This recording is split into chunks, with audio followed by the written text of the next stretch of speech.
Call to order the regular city council meeting for Monday, March 3rd, 2025 at 5:30 PM. At this time, I'd ask you to please silence your cell phones or put them on vibrate to limit interruptions. Moving on to the agenda, item number 1 is roll call. Blessum. Here. Fuller. Janser. Here. Olson. Here. Pittner. Ross. Here. Samuelson. Here. Please join me in the Pledge of Allegiance. I pledge allegiance To the flag of the United States of America and to the republic for which it stands, one nation, under God, indivisible, with liberty and justice for all.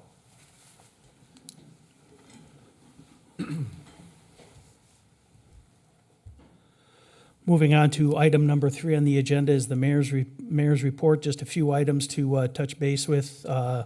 We had since the last meeting, I attended a ribbon cutting ceremony for the new Amazon operation out on the southeast side of town. We had a Chamber of Commerce Board of Directors meeting, Task Force 21 meeting, as well as a lunch to talk about upcoming changes and construction on the Minot Air Force Base. That included Senator Hoeven, General Jim Slife, and General Andrew Cabrera. I had my State of the City address on the 18th, and at that, in the same day, I welcomed some of the area mayors to discuss some regional topics, and then had a meeting to discuss some topics with the airport. Also attended the 5th Bomb Wing Annual Awards Ceremony out on the Minot Air Force Base, so congratulations to all the winners there. So if there are no questions on my report, we'll move on. Seeing none, item 4 on the agenda is the city manager's report. Harold. Good evening, Mr. Mayor, members of council. As is typical, there's the memo outlined in the packet. I do want to provide a public reminder that what's outlined in there is some neighborhood listening sessions that we'll be doing during the months of March, June, and November this year. We've divided the community into 4 sections, and we'll be holding one of those meetings in each section during each of those months. The first 2 meetings will be next week, starting on Monday and Thursday. And while we have some general topics associated with this, these are kind of designed to be for those neighborhoods specifically, but it is open to the general public, so anyone in the community is welcome to attend. But we definitely encourage those that live in the vicinity of the location of those meetings, we definitely encourage them to come. Staff will provide some general presentations on some things that we believe will be of interest to the community and to that neighborhood specifically, but we also want to spend some time listening, both as staff and council that are there, so that we can hopefully improve communication throughout the community. So with that, I would stand for any questions the council may have with regards to the memo. Are there any questions of the city manager? If there's no questions, just a couple of things. Second, before you jump in, I do want to make note that Councilman Alderman Pittner has joined the meeting as well. So welcome, Paul. Go ahead. Last month, due to some legislative challenges and those kinds of things, we were not able to provide a finance update, but Mr. Lakefield has an update for the council this evening, and then after he's done, we also have on the agenda for Shane Gettle, our legal counsel, with regards to legislative session, to give a crossover update and answer any questions for the council.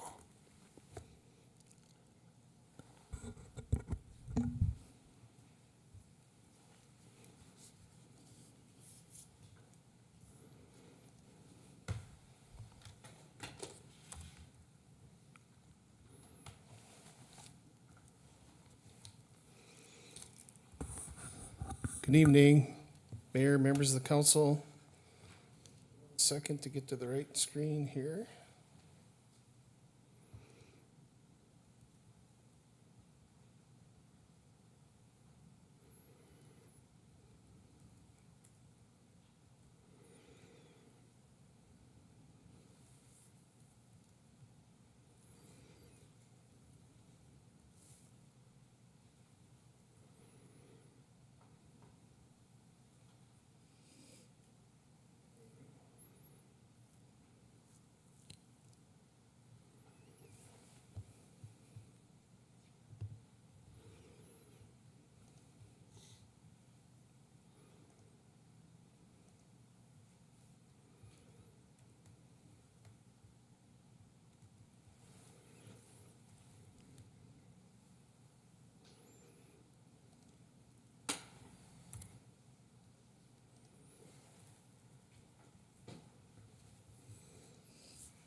Should have brought somebody from IT with me, obviously.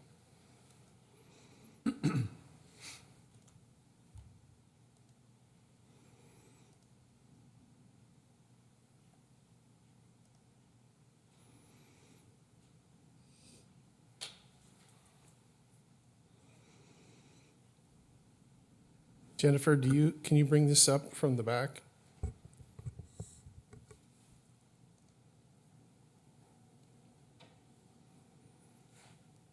what you see. If you have a USB, I can plug it in here.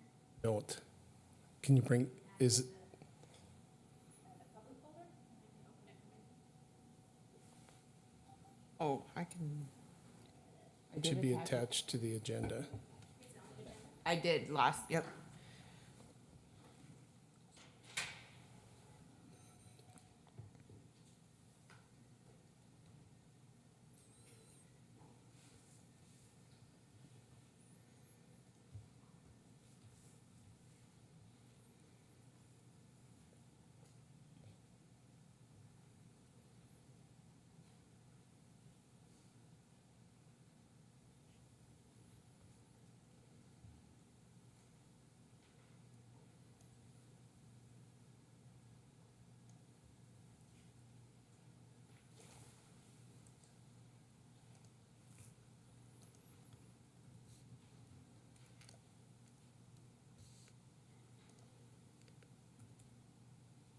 There we go.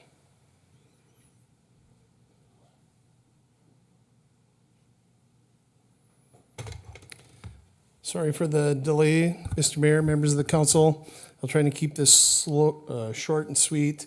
This is just a quick update on where we're at with some very preliminary numbers, particularly surrounding the general fund, as well as outlining some of the challenges that we anticipate coming forward as we move into the budget process. So just to give you a little bit of an update, and we'll bring back some more information at the next meeting. You can skip through that one, Jennifer, if you would, please. One more, please.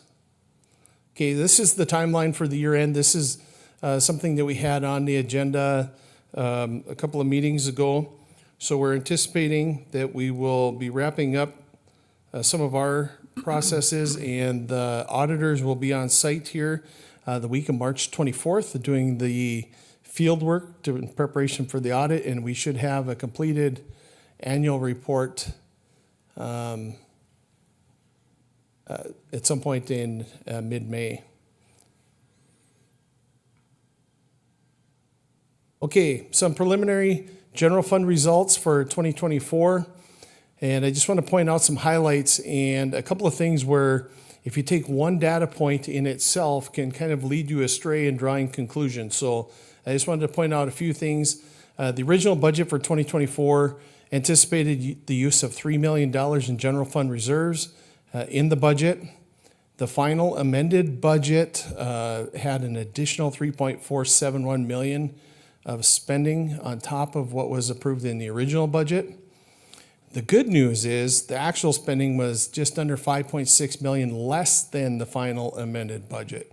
So we had the original budget, we had a series of amendments to increase that budget, but the actual spending came in actually less than the original budget. So some good news there. On the downside, revenues were 1.23 million less than the final amended budget. So even though it was good that we had just about 5.6 million under in the spending side of the column, revenues were also less than what we anticipated. Next slide, please. So the net result was we had a decrease in general fund balance of about $3.16 million. And that was very close. In our original budget, we anticipated a decrease in general fund balance of $3 million. So we essentially ended up pretty close to being right on the nose with the end results for the general fund. Next slide, please. This is just a slide that shows the preliminary results for the general fund, and the highlighted cell there is the 3.164 million decrease in the fund balance. So this is it lays out the original budget, the final amended budget, the actual amounts, and then the variance from the amended budget. So we want very high level, some upcoming budget challenges. In the 2025 budget, we're budgeting to use 4 million of general fund reserves in the budget. So assuming that everything plays out and is on par with what we anticipate in the budget, we would expect that fund balance to decrease by another $4 million. We have a CIP, and this is the preliminary capital improvement plan that is unconstrained, meaning it's what's turned in from the department heads. There's been no limits applied to it at this point. That total is about $950 million, so it's a big number. The local share of that CIP is getting awful close to $300 million. So one of the challenges we'll have in the upcoming budget process is setting priorities to constrain that CIP and working through how we determine which one of those projects or which of those projects moves forward. So that'll be an exercise that we'll be bringing more information here in a future meeting. Next slide. So some of the approach, and some of this is hot off the press, is had a conversation with Harold this morning, and some of this is in a little bit of flux as well. I think at a high level, we anticipate, again, kind of a zero-based approach. So we're getting ready to roll the information into software so that departments can start working on their budgets. So we'll roll them over. We'll keep the object codes with detail. We'll roll the detail information forward so they won't lose that. And anything that didn't have detail with it will roll over at 35% of the 2024 actuals. So I think the thought process here is that there won't be any freebies unless you want to settle for 35% of what was in the 2024 actuals. You're essentially going to have to go into every object code and take a look at that and enter it into the system what your expectation is. I did do an edit here. I added a question mark behind the next one. One of the other things we can look at is a longer process. Last year was the first year that Harold asked everyone to do 2 years worth of budget in 1 year. So one of the ways that we might want to kind of grasp this, and in particular with the legislation that's in front of the legislature now, with potential property tax caps and some of those things, that we may want to extend this out to be a 5-year look or a longer period, something beyond 2 years going forward. And one thing that I'm kind of excited about, and maybe it's because I'm a little bit of a geek, but the implementation of the VERF, Vehicle Equipment Replacement Fund, and Brian Banfill and Chuck have done a ton of work on this. They've done a ton of analysis. They've got lots of nice, pretty graphs and a lot of statistical data that they've gathered and put together to come forward with a plan. So I think we have a good plan. The problem is that's also going to be expensive. Initially, it's a change in how we handle equipment purchases from today's world. So getting that off the ground, it isn't that we're going to be buying more equipment, but we're trying to fund this replacement fund. So that means we're buying equipment, plus we're trying to build up the money in this fund for future replacements. So that'll be something that'll be a challenge for us to fit that into the budget as well. This, and it looks like it's in some foreign language here. I can't really read that from there. But this was a tentative budget schedule that I put on here. And the first line was for April 7th for the council to come up with a schedule for approval. So that's coming soon. That's only a couple of meetings away. We have a lot of things to talk about in the meantime and what that's going to look like. And some of that will probably require some input from some of you folks. Some discussions on what kind of tours we're having this year, how much time we'll dedicate to that, if we want to see all of the departments with a tour, some type of hybrid method, how much time we can dedicate to that, a number of different things. We've talked about whether or not we're having the facilitator come back for another council session and where we're at with that. So a number of things are still kind of up in the air. The thing is, by early October, we still have to have that final budget in place.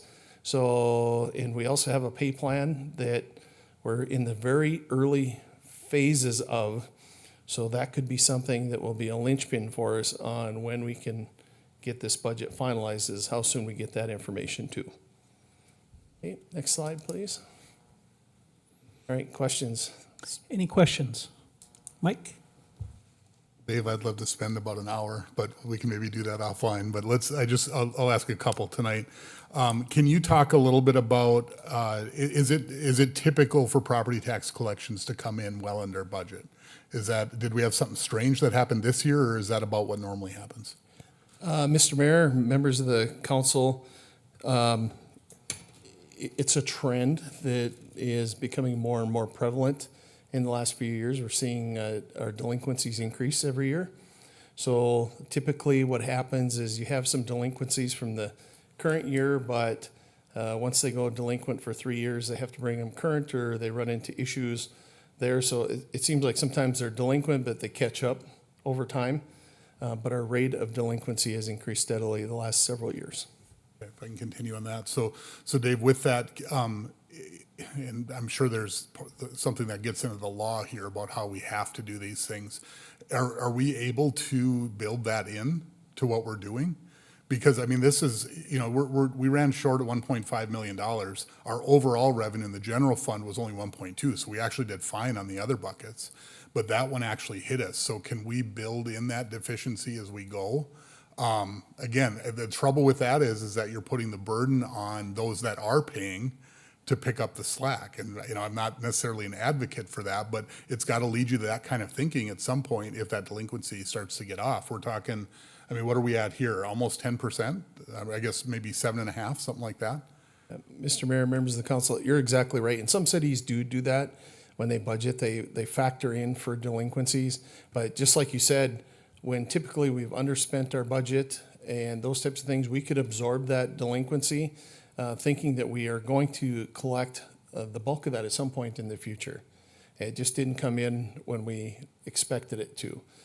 As that number gets larger and larger, that is something that we would have to consider. And that's also something that we'd have to keep in mind when we're looking at our fund balance policy, our reserve policy, that may be something we'd want to look at to give us that extra cushion in the reserves. Because like you said, it is a double-edged sword. If we factor in that delinquency rate, that means our rate goes up and we tax the other folks more money. So it's a bit of a balancing act. If I can continue, and just last one for tonight, Dave, but I think I also remember from a prior update, we're looking at general fund here. We also did well on the sales tax side, and actually, especially at the end of the year, things came in really well. So in a future meeting, will we see another big picture one that is either some of the other funds or something along those lines? Can we look forward to that in the coming months? Mr. Mayor, members of the council, that is something that we would do, and typically we prepare a cash or fund cash balance statement, and we have to publish that in the newspaper annually. So we would prepare that, and we build off of that where we project out into the future projects that we know we have coming up too. And we also take into account bond covenants or other debt instruments that we have to have a reserve balance built in over and above what our reserves are. So we'll have that here coming up in the near future so we can have that discussion. And that is something that we have done in the past. In sales tax collections, we're very strong. January was kind of about in the middle of the pack, so we'll see if we continue on that path. I think we'd anticipate that if we have a couple of months of strong collections, we'd be comfortable with increasing that projected receivable amount for the sales tax. The good news is that when we have that surplus, we have that money we know we have in the bank, that we can budget that on top of what we project to spend in the near future too. Okay. Any other questions for Dave? Mr. Mayor, I apologize for the technical problems here. I thought I had it figured out. I got it to work last time, so. No worries. Thanks, Dave. Moving on, Harold. Mr. Mayor, next would be Mr. Gettle, prepared to talk about legislative issues and where we sit at crossover.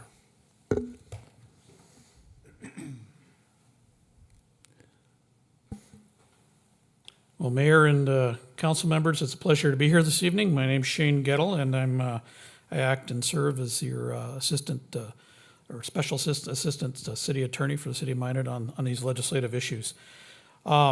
I'm going to hit the highlights tonight. We are tracking 136 bills. Many of you have seen that tracking list on a weekly basis and the update of that list. I'm not going to cover all of those tonight. That's available to you.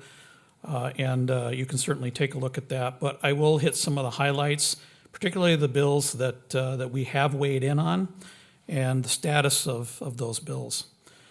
And I'll start with the big one, which is, well, first of all, let me just give you a halftime here on the clock. So the legislature recessed for crossover break on Tuesday, February 2nd. And the House finished up mid-afternoon, and that Senate finished mid-afternoon. The House continued until the evening, but they got out of there. And Tuesday marked the 34th day of the legislative session. They saved 2 days at the beginning of the session by only holding hearings and not doing floor sessions. Otherwise, we'd be on day 37. They're going to do that again this week on Monday and Tuesday, just hearings, no floor sessions. So day 35 of the legislative session will be this coming Friday. And they're limited, of course, to 80 legislative days every 2 years. So this strategy of having hearings is on a couple of the days before and after crossover is to save themselves at least 4 of those days.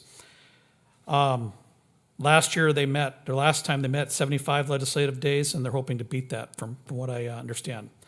So the legislative committees are going to resume their work on this Wednesday, March 5th, and then the full House and Senate will gavel in on Friday, March 7th. A total of 1,083 pieces of legislation have been introduced, and that's the highest number since the 2009 session. The House made up most of that, introducing 620 bills, passing 412. A total of 188 failed and 20 were withdrawn. The Senate introduced right around 400 bills, approving 298, and a total of 94 failed and 8 were withdrawn. In addition, there are resolutions. The House introduced 35, 23 passed, 8 failed, and 1 was withdrawn, and 3 are still awaiting action. And the Senate introduced 28 resolutions. Of those, 13 passed, 9 failed, 1 was withdrawn, and 5 are awaiting action. So far, 3 bills have been sent to the governor, and 3 resolutions have been adopted by both chambers, and then those have been filed with the Secretary of State. So the big bill that we always work on every session is the water budget, because that contains so much for the city of Minot. It has the flood protection money. It has some of the financing for the local share in the bill, and it also has funding for NAS. The first hearing now after crossover is going to be on Friday, March 7th at 8:30 a.m. And I was just in communication with Senator Sorvog today, and he said, you're the first to ask about when the projects will be up. He said, let's do Surish River right after the department does its overview on Friday. So we will be up on Friday. I just confirmed that about 2 hours ago with Senator Sorvog. As this comes out of the House, this is the most significant proposal that the Mouse River Enhanced Flood Protection Project has received. It's proposing $125 million in state funding. That is up from the $76.1 million that we're at for this present biennium. So that's a significant increase. That acceleration is a result of us working and communicating with the leadership about the effects of inflation on this project. And it's been tremendous, the effects of inflation. So if we were to just simply stay at that 76.1 million, we'd be putting this project out nearly double the amount of time left remaining. And so we've been talking about ways to accelerate it. And that 125 was hard to come by. It's critical for Minot because the state commits 65% of the state's share to keep the construction on schedule. And it's important to know what that number is going to be because it ensures funding stability and prevents project delays. So there's also legislative intent in here that we're currently at $380.5 million without any further legislative approval for what remains. When we deduct the $76.1 million off of that for this present biennium, that leaves $304.4 million that the state had previously committed to. And right now, that legislative intent hasn't changed. So this ensures, cost control and kind of transparent financial oversight about where the state is and how much it's got committed, and it protects Minot's long-term funding because it communicates to the next legislative session what's the remainder of the state's share on this, the expected share. But inflation is our concern on this if we stayed at 76.1. I'll talk about NAS, and then I'll get into a little bit of what's going on to help us accelerate to 125.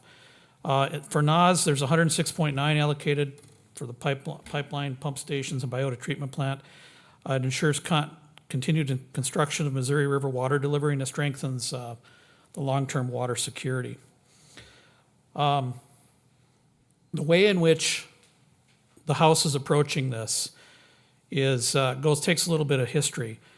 Going back to 2007, the Water Department determined that it's got about 53% cash burn on the projects that the legislature commits. So there's a lot of cash that just kind of sits there. It's committed to projects, but those projects, because of their timelines, don't always get done in the biennium in which the money's committed. So the cash kind of sits there, up to $350 million in cash. So there's significant carryover for the Water Department. So the question has been rightfully asked several sessions, and going back quite a long ways, is there a better way to manage that cash? Is there a better way to get a return on it? And more importantly, is there a way to deploy it so that other projects could benefit from it too? And so Representative Sorvog, who's a banker, has kind of put his banking hat on, and working with him, we put forward a bunch of scenarios. How much could Minot really absorb and undertake with regard to the local share and keeping up? And this biennium, $125 million, is an amount that we could keep up with based upon the bonding that's been done in the past and the availability of funding the local share. But the state has never been willing to kind of, accelerate it up beyond that. By doing cash management, that helps. And the way they're doing this is two tools. One is a project line of credit of $200 million. Now, this project line of credit isn't something the Water Department even hopes to have to even tap. You can think of it like an overdrawn, an account in which you can rely upon if you're overdrawn a little bit. So they can sort of overcommit the cash a little bit and help accelerate some of the projects that need that cash. And so that's one of the tools that's being put on the table to give the Water Department more flexibility. And that can keep the project going here. The second tool is the use of bonds. They want to bond $100 million of the Southwest Pipeline project. And so that bonding itself also frees up additional cash for flood control and water projects. And so with those two tools, the line of credit and the bonding, that cash, that carryover, can be deployed to other projects because there's a backstop for it. One, we've taken one project out of that need of that cash right now, and second, the line of credit. So that's an important tool, and it gets us to this acceleration, which is a way of dealing with the inflation. It's one of the ways that we deal with it. Either you need to increase the commitment and the costs overall, or you accelerate to try to beat inflation rather than living with it. So this accelerates flood protection and water projects. It allows multiple major projects to proceed simultaneously, and it was very well received by the appropriators and the entire House. It passed 89-0, this budget. So now it goes over to the Senate. There are some who look at that cash and go, that's just so much cash. Why isn't it being spent? And maybe there's a lack of appreciation or understanding of the need for that cash to be there before it gets committed to projects. But I think this is a very creative way of doing this. And the only way that we can accelerate this project without really taking away from other expectations that have been set for the Natural Resources Trust Fund going into the future. So I'm proposing that when we go down and testify that we now have to model what we can do with $125 million from the state and our own local cost share associated with that. That'll be a new presentation. It's not the presentation that we exactly made in the House. So we're going to have to show a more aggressive timeline of what we can do with that. And then while we're at a stage of the project where we're relying upon a lot of federal dollars for the Maple diversion, this will allow other projects down the flood protection line to get funded a lot earlier than what we thought. So that's the challenge and also the opportunity that we have in front of us right now. Another bill that's significant for Minot is Senate Bill 2323. This allocates additional oil revenue to support hub cities. So our traditional funding for hub cities, that remains intact. And when I come to you in the spring. We'll kind of show you some projections of what that means for the city of Minot out of that fund. But this one creates a new energy impact grant fund for infrastructure and debt relief. And so the city was asked to submit information about debt that was incurred because of oil and gas associated growth. And that's what David Lakefield did. He gave that information to Senator Beckedahl. Minot is one of 3 hub cities benefiting from this funding. Of course, Dickinson and Williston are also designated as hub cities. And so what the proposal is that 20 million per year be redirected from the state oil tax funds to hub cities, and that it adjusts some of the buckets allocations to provide some stable funding. Minot would receive 10.46% of this new grant funding, so that's approximately 2 million per year, depending upon how that bucket or how that grant fund fills, but approximately 2 million per year, so 4 million for the biennium for the city of Minot. This will free up local revenues for infrastructure and public services and help Minot pay down the debt for oil boom related projects and reduce reliance on property and sales tax for those expenses. This was supported by oil region lawmakers and the Western Dakota Energy Association. One thing to note, those hub cities will need to demonstrate the effective use of these funds. There'll be some expectation of reporting on that.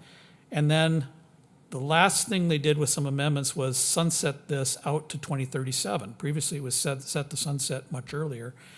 And this would mean that this would be in place for the next 12 years. So that passed the Senate 45-0. Another big item is municipal court reform, and this has been moving pretty fast. House Bill 1032 overhauls municipal court statutes. It's going to replace Chapter 4018 with Chapter 40-18.1, and then updates rules for municipal court operations and oversight.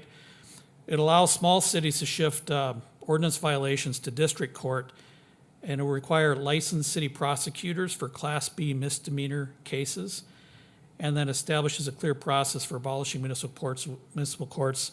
It also allows cities to combine resources and hire one municipal judge. Cities under 5,000 can have lay judges, but you could see potentially some smaller cities looking at municipal circuit judges as part of this reform. And then it also streamlines some of the appeals process and communication really between courts and municipal courts and district courts. This passed unanimously, 88-0 on January 20th. And then because it passed so early, the Senate took it up already before crossover. It already had its Senate hearing on February 17th, so it's pending approval in the Senate right now. We weighed in, we actually proposed a bill, House Bill 1187 on debris removal liens. This bill would have established a lien for unpaid debris cleanup costs on damaged or abandoned properties, and insurers would withhold a portion of payouts to ensure fire damaged buildings, other kinds of damaged buildings are removed or repaired. This bill failed, though. It didn't have a great hearing, I guess, and it failed in the House 3-87. House Bill 1306 would have limited fees for public record requests, requiring one free request per person per year, which had an estimate of up to 40 hours of staff time. And then it was intended to increase government transparency. The city opposed this really due to the concerns of excessive administrative burden. Somebody asking for 40 hours of time just seemed to be quite a lot for the committee to consider and absorb. It diverts staff time away from city operations to fill these kind of lengthy requests. So that ultimately did fail on the House floor, 15-75. 1307 was a home rule charter preemption. When we got to the hearing, the sponsor of the bill said, I only meant this to be applied to elections. So the bill then got amended in committee, but we went in to oppose it because it was written in a way that really preempted all local ordinances that conflict with state law, even under home rule. So it kind of threatened Minot's home rule authority. And but now it just impacts local elections. And really this is directed at the city of Fargo for their approval voting process and overriding that with this bill.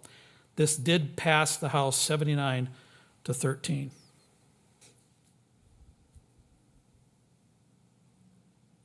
House Bill 1500 deals with non-conforming structures and zoning, allows some non-conforming structures to remain or be rebuilt even if zoning laws have changed. And it was intended to create some uniform standards for counties, cities, and townships.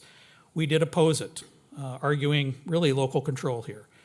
And that it can make it harder to regulate aging or unsafe buildings and impact our ability to manage neighborhood development. It did pass the House 81-10, and it's been assigned now to the Senate Industry and Business Committee, and we'll have a hearing, which hearing hasn't been scheduled yet. Mayor, you testified on the North Dakota State Fair funding. Ultimately, that resulted in $900,000 appropriation to construct a new campground facility, which includes restrooms at the state fairgrounds. So that'll have modern restrooms, showers, and laundry facilities for fair visitors, and then $1 million appropriation for safety and security infrastructure. So we strongly supported this as an enhancement to visitor experience and helping to boost attendance and local business revenue, and then harden safety and security, especially at the south entrance of the state fairgrounds, and then ultimately strengthen Minot regional tourism hub. This bill passed the Senate 44-3, and it does have a hearing coming up on Thursday, March 6th at 2 p.m. in the House Appropriations E&E Division. Another bill that we favored was Senate Bill 2350, confidentiality of personnel records.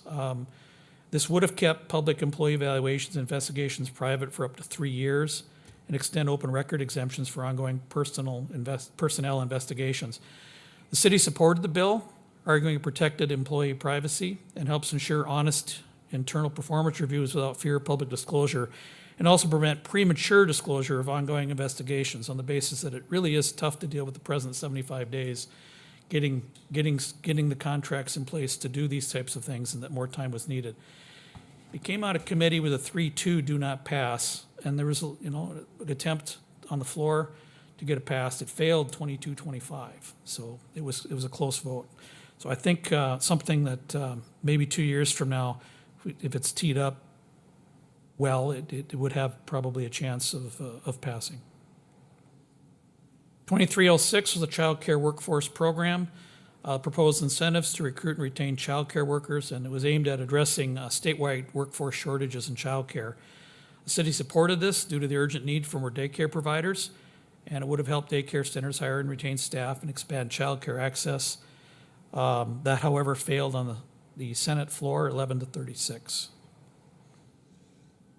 Senate Bill 2389 was ultimately a child care infrastructure needs study and would have looked at the availability and funding gaps in child care facilities. The city supported this as it could lead to state investment in expanding child care centers, and data from the study could help secure future funding, and then provide some insights into regional child care shortages. This one did fail the Senate 4-41. House Bill 1513 was a bill introduced to deal with sidewalk repair notice changes. It would have taken the current notice period and required cities to give property owners 2.5 years to repair sidewalks after they received a notice. And it would require a repair notice to be sent by certified mail, in-person delivery, or posted on site. Minot did oppose this on the basis that a 30-month wait could increase falls and injuries and liabilities concerns. And then residents expect timely sidewalk maintenance for a community like this that holds itself out as a walkable community. And it would tie the city's hands for 3 construction seasons while the liability concerns remain in place. This ultimately failed 1-88 on the House floor. And that leads where I'll wrap up tonight with the significant topic of property tax reform and relief. This is front and center, of course, in the session. Lawmakers have taken over approximately 20 bills and narrowed them down to 3 now. I should say maybe 4 you could count if you look at the Senate bill that fixed those who have primary residences in a trust. They weren't able to take advantage of the primary residence tax credit, and now with a bill that did get passed, they can. That's not on my PowerPoint here tonight. I want to focus on the 3 bills that came over from the House and are going to the Senate. So this includes Governor Armstrong's plan to expand the primary residence tax credit from $500 to $1,450. And they all aim to tap the state's legacy fund for financing and long-term sustainability. So these proposals promise some homeowner relief, but have also sparked debate, of course, over the long-term fiscal impacts and constraints that they place on local political subdivisions. I think you can expect the final tax packages to be a top priority in the second half. House Bill 1168 was introduced by Representative Scott Lauser. This bill did pass 88-3, strong vote there out of the House. It reduces local school district property tax levies by shifting funding to the state, amounting to about a 16% reduction. And then it caps local school tax levy growth at 3% per year. House Bill 1176 directs a real focus on primary residence relief by taking that primary residence tax credit from $500 to $1,450, but then it caps local property tax increases at 3% annually. This bill only applies to owner-occupied homes, so there's no relief for rental, commercial, or farm properties. This passed 81-10. And then the third bill is House Bill 1575. It broadens the base of tax relief, so it lowers the taxable property values across residential, agriculture, and commercial properties, and limits taxable value growth to 3% per year unless there's some voter-approved that measures that go into it. So this also uses legacy fund earnings and generates funds to offset local revenue loss, and that passed 86-5.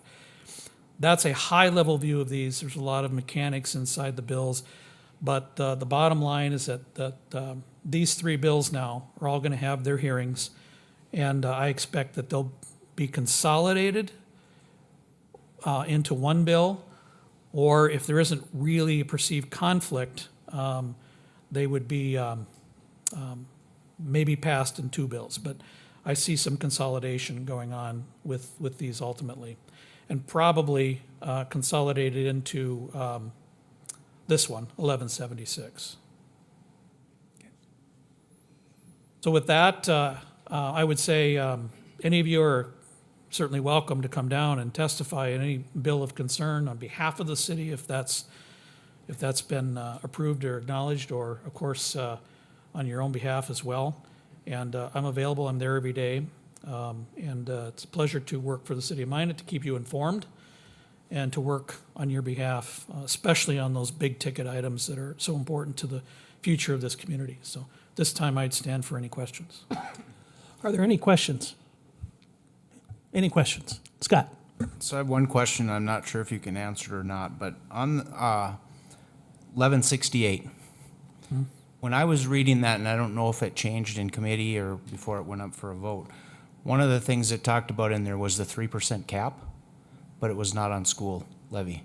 Right. It was just on, is that still, there is no cap on? My understanding is that is still the case. So the other bill deals with the cap on schools. Okay, so if they would both pass, it would take care of it, but if this one would pass, it wouldn't put a cap on schools. That would be one of the subjects for consolidation discussions, yes. Okay, Yeah. thank you. Yeah. Mike? And just to follow up on that a little bit, Scott, part of the argument that Representative Lauser was making was that the mill caps that are already in place because of how state law works around schools anyway, in some minds, that's not required. I think that's the main idea, is that you really only need to cap the other local subs because the schools are effectively capped anyway. And so, Shane, a question for you that kind of prompted in my mind. As I look at the 3 bills that remain out of the House, to me, it seemed like House Tax and Finance worked to get 1168 and 1176 to work together. I think they like the idea of some school relief because, and I kind of like that because for me, the Constitution talks directly about funding for schools. And to me, that makes more sense to do that way. The add-on one, which I think is Representative Wise's bill, did feel like an add-on sort of, almost an alternative.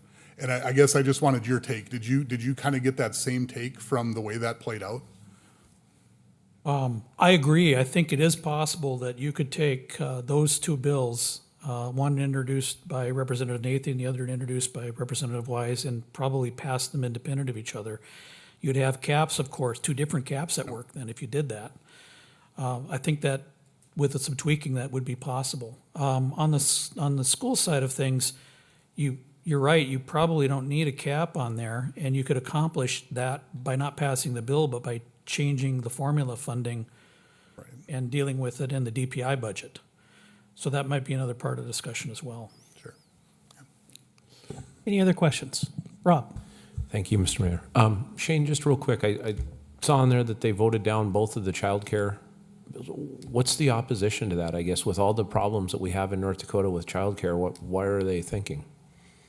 I don't know if I can necessarily answer that. It seemed like there was a lot of support for it last session, 60 million put in place. And I don't think the child care discussion's done.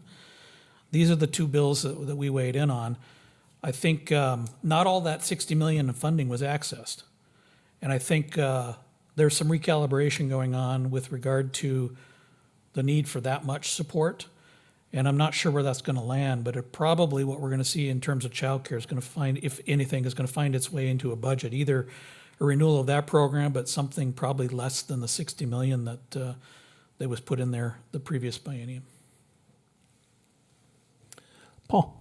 Thank you, Mr. Mayor. And again, my question might not be for Shane, it might be for Dave. In relation to House Bill 1020, it's great that we have more funding from the state, but then obviously that's more local share, more pressure put on the city of Minot. What's our financial outlook for that? Is that feasible? What kind of pressure does that put on local purse strings? I think we'll call Dave up here to try to address that, because I've asked that question. Can you keep up Yep. at 125? We actually were posed at one point with, can you keep up at 140? Okay. And that gives us a little more pause, but could be doable in this biennium. But, and I'm glad you brought that up, because we were asked about 140, and then they backed up to 125. But they were saying, look, the Natural Resources Trust Fund is expected to fill. That's a commitment, but it's not a cap. So we could end up applying for more even and accelerating even beyond the 125. If there's some room, we can talk to the Water Commission, the Water Department about that. So I want to make that very clear. That's a possibility. The other thing is part of the local share can be financed through the revolving loan infrastructure fund. And Minot's got its application in for that for 40 million right now for this biennium.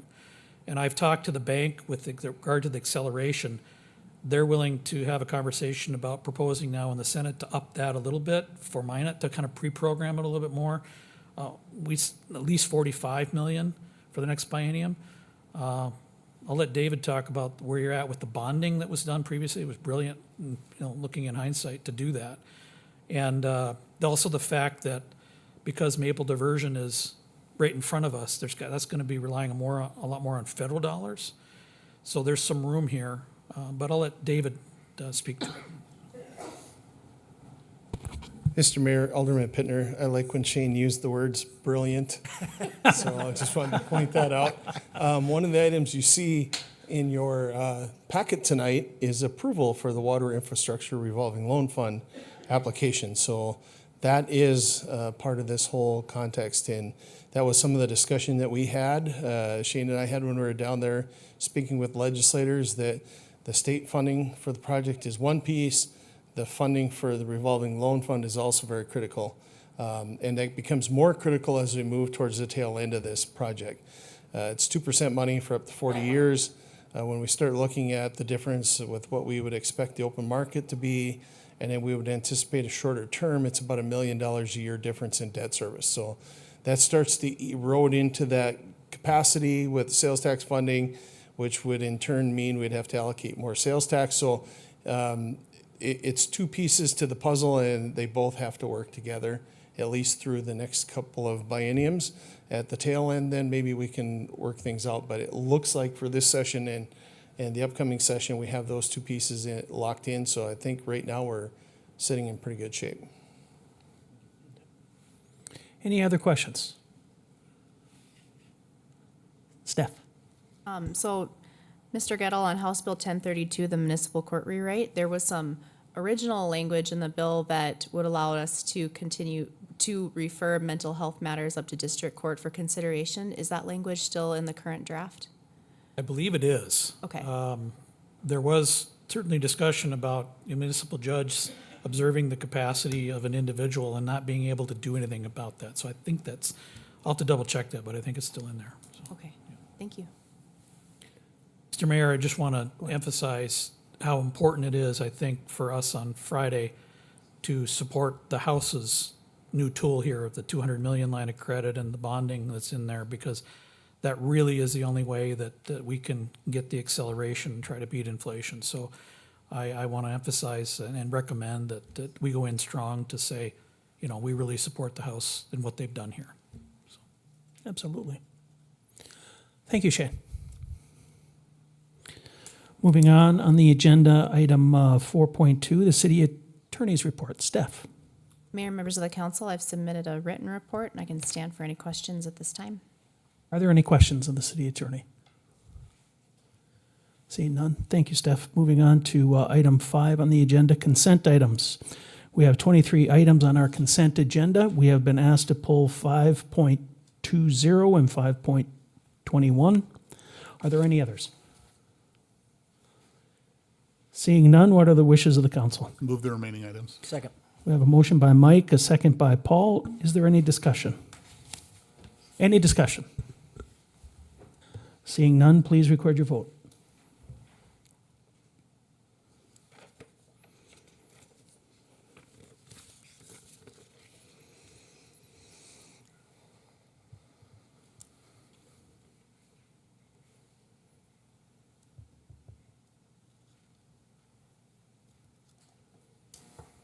The motion passed unanimously. Moving on to the items that have been asked to be pulled. Item 5.20, 2025 Street Seal Award of Bid. What are the wishes of the council? Mr. Mayor, I'll move the recommendation. We have a motion by Mark. Is there a second? Second. Second by Scott. Rob, you asked this one to be pulled. Yes, thank you, Mr. Mayor. And I guess I'll kind of talk about them both. I know we're going to talk about them separately, but I wanted to pull these two bills because Minot has work that needs to be done, yet we're not utilizing any of our local businesses for the jobs again. Minot's home to 3 large paving companies and several smaller ones, yet none of them had an opportunity to bid on any of this work. I've heard from a couple of the owners, and they're feeling irritated, and I don't honestly blame them. These are businesses that are deeply invested in our community. They contribute hundreds of thousands of dollars a year in property taxes. Their employees, as well as their businesses themselves, also pay thousands of dollars a year in sales tax, directly supporting our local economy. Now, to my fellow council members, we sit here every other week and we talk about the discussion of economic development in Minot and how we want our city to grow and how we want new businesses to know that Minot is open for business. We create committees to explore ways to foster our economic growth. We focus on the efforts of the chamber and the city and every other initiative that we can think of to make Minot more attractive to businesses. But then what do? We send $3.5 million worth of work over to Minnesota. If I were a business considering where to relocate or open a new venture, seeing that would certainly give me pause. To me, it sends the message that Minot doesn't support our local businesses. We can form as many committees as we want, we can make as many well-meaning statements as we like, but if we don't reinvest our dollars back in our community and its businesses, neither will thrive, and that won't bring more business to Minot or economic growth. Now, I had a brief discussion with Lance, and I understand that, you know, in certain circumstances and instances, microsurfacing and chip seal are the way that we feel that we want to go. It's the most cost-effective way to maintain our roads. But I'm hearing from our local business owners, especially with microsurfacing, that we're potentially wasting our money. They suggest that for about the same cost, they could apply a 1.5 to 3 inch lift or overlay on the road, which they're using to great success in Sioux Falls, South Dakota. Have we even reached out to any of our local businesses to see if they could do something similar for the same $750,000 that we're going to give to that company in Minnesota? I don't think we have. They haven't said that. Instead of saying something like, hey, we'd like to microsurface or put a mill and overlay lift on this of 1.5 to 3 inches, we're looking for bids, which would allow our local companies to bid. We're saying, hey, we want this road microsurfaced, and we end up with one bid from a company in Minnesota. Why? Because they're the only company that does microsurfacing in a 4 to 5 state area. Now, and again, I'm not picking on you, Lance, but if microsurfacing is such a great product, why are none of our local businesses doing it? I mean, none of them here microsurface, and they talk kind of poorly about it. They told me it doesn't perform well on roads that deal with ice, snow, and have ruts in them. Now, compared to a lift, microsurfacing doesn't work as effectively on severely damaged roads, and I think we could all admit we have a lot of those here in Minot, on roads that seem to have heavy traffic, and it is limited in its durability and longevity. I pulled a report from 2007 from the North Dakota Department of Transportation. They took a stretch of road south of Bowman, North Dakota, Highway 85, heavily traveled by semis and traffic alike. They took a 1 mile stretch and microsurfaced it, and they did a 1 mile stretch and they overlaid it to see which one stood up better. They said that the microsurfacing didn't stand up. Now, they didn't know if it was because it didn't attach correctly when they put it down or if the roads were still rutting, but I would say we have the same issues in Minot as that road had down there. Now, when you talk about chip sealing, and I get chip sealing needs to be done, but when you chip seal over chip seal and you don't have any asphalt or anything down there, you're not doing anything but wasting money, right? Chip sealing doesn't address the structural damage under the road. I mean, we have potholes and we have cracks in our roads that come back every single year. It doesn't matter how many times we chip seal them. They're going to continue to do the same thing until we look at the structure underneath, which a paving company would do. It doesn't adhere well on worn surfaces either, and it kind of increases the maintenance and the cost to overall fix it down the road. I asked Lance about one of them, the road north of the 3rd Street Viaduct, from the viaduct going north till you get to about 11th Avenue. That road 2 years ago was on Minot's list to have it repaved because there is no asphalt left there. It's basically just crap, right? I mean, it's pretty worn, rutted, bumpy, and we're going to chip seal it. We're going to chip seal it this year and put money in there to hold it for a couple years and then maybe tear it up, as Lance said, because it's quite a can of worms when you start looking underneath it. But I'm wondering why we keep hearing from our local companies that we're not getting a chance to bid.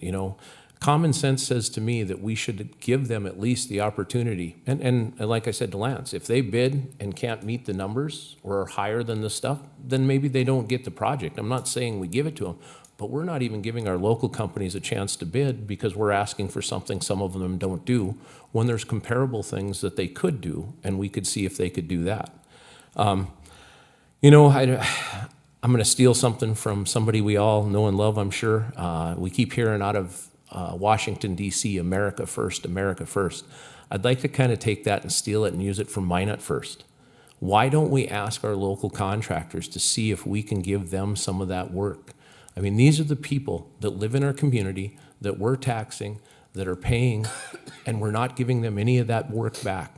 It doesn't make a lot of sense to me. So I'd just like to propose that we explore alternative solutions from local companies instead of approving consent items that send our tax dollars out of state. By prioritizing our local businesses, we not only support our community's economy, but we'll also create more opportunities for local competition and innovation.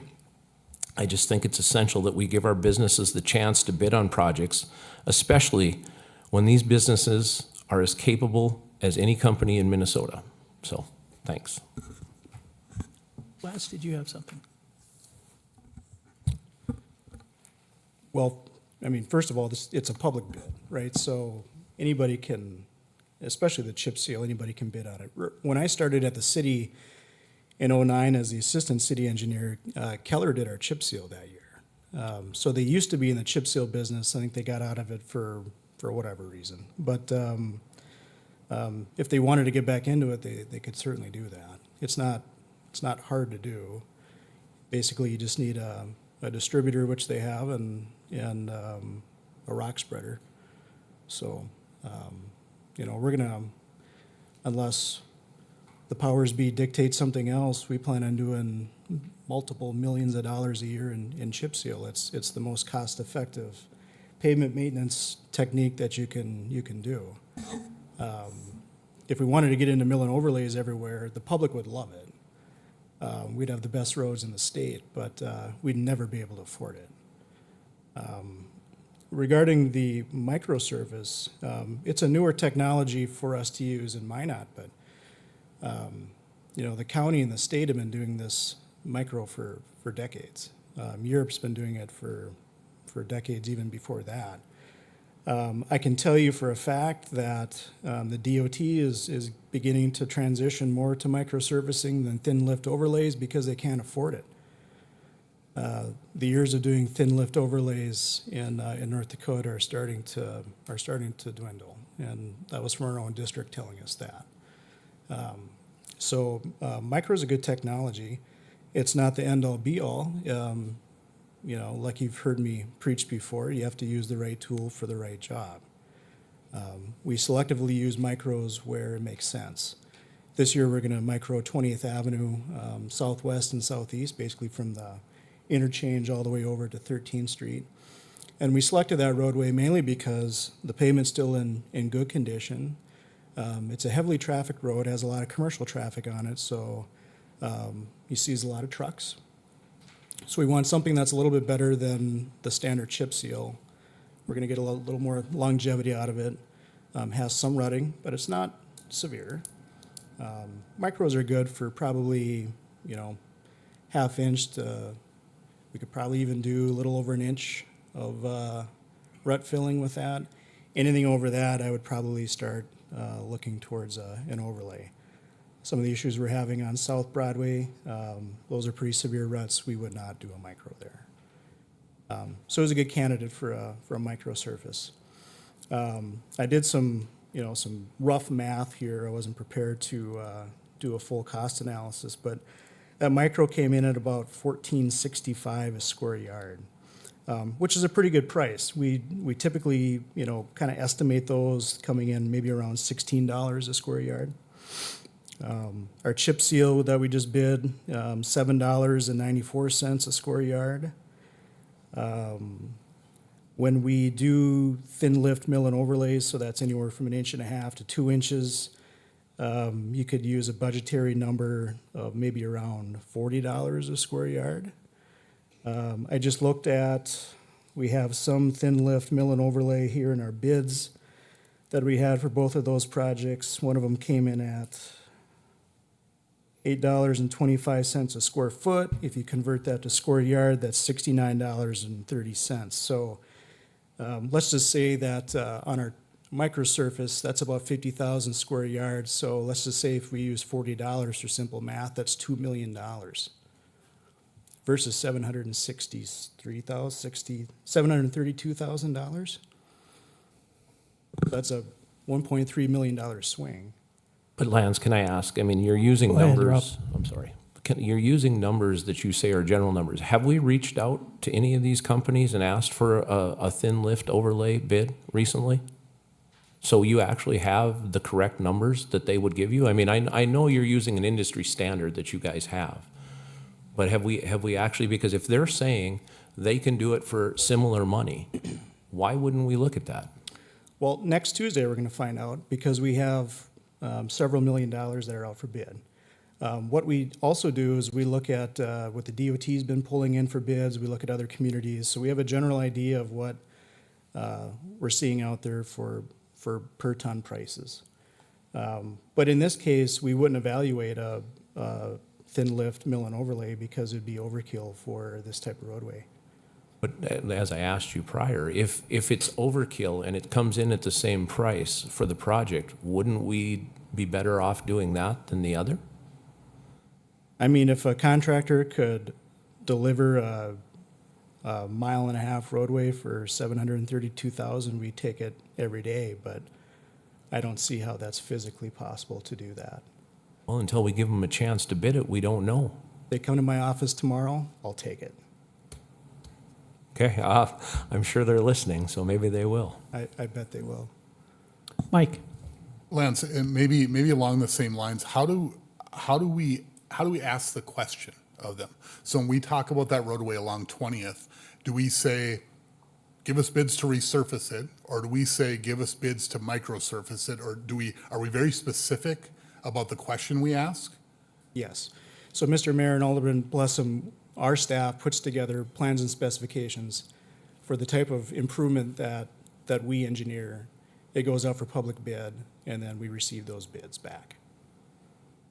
Okay, so if I can continue. So just to be clear on that then, so we don't go and say to them, we want this roadway fixed up. I mean, just to use a non-engineering term, we don't go about it that way. We tell them the exact service that we're asking for.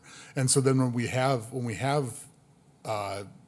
potential contractors who don't offer that service, then obviously they're out of the mix. To me, that feels a little bit like what maybe is going on here is that, they may have chosen to not enter a certain area, or they've left it in the past because either they weren't making money at it or had other ways to do it. So I guess, maybe the simplest way to ask it is it feasible to say, we need this stretch of road fixed up, tell us what you guys can do? Or is that just not the way that that's handled? Well, Mr. Mayor and Alderman Blessum, I guess that's where your professional engineers come in, right? Is we're the ones that are out there evaluating what needs to be done with this particular stretch of road or several roads in this area. So, we have professional engineers that are evaluating the pavement. We're doing soil borings or pavement cores. We're looking at work history. We're looking at the traffic loading. We're evaluating what the data shows as far as pavement deflections and all the data that we collect over the years with different studies and the different fatigue distresses that we're seeing out there. And we're making those determinations on what the best pavement maintenance technique is. I mean, that's what you're paying us for. So we put that together in a plan, and then that's what gets bid out. I mean, otherwise, if we wanted to, we could just go out and say, hey, what do you guys think? But, they're, in most cases, just going to guess at what we need. They don't have that kind of data. If I can continue, Mr. Mayor, and actually, I guess I'll draw, because we're going to have it a little bit later, I'll draw a parallel with the 3rd Street Bridge, where we're actually working with external engineers. In that case, they're doing some of the design work for us. In these cases, you're doing all that internally. Correct. So, we're asking paving companies to give bids, not engineering companies to give bids on the engineering before the paving happens. And so there's a pretty big difference between the two types of projects.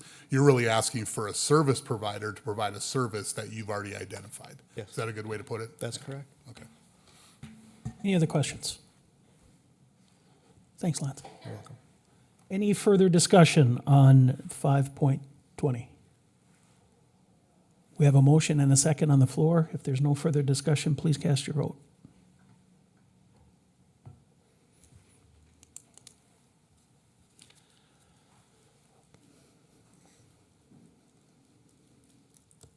The motion passed 6-1 with a dissent from Alderman Fuller.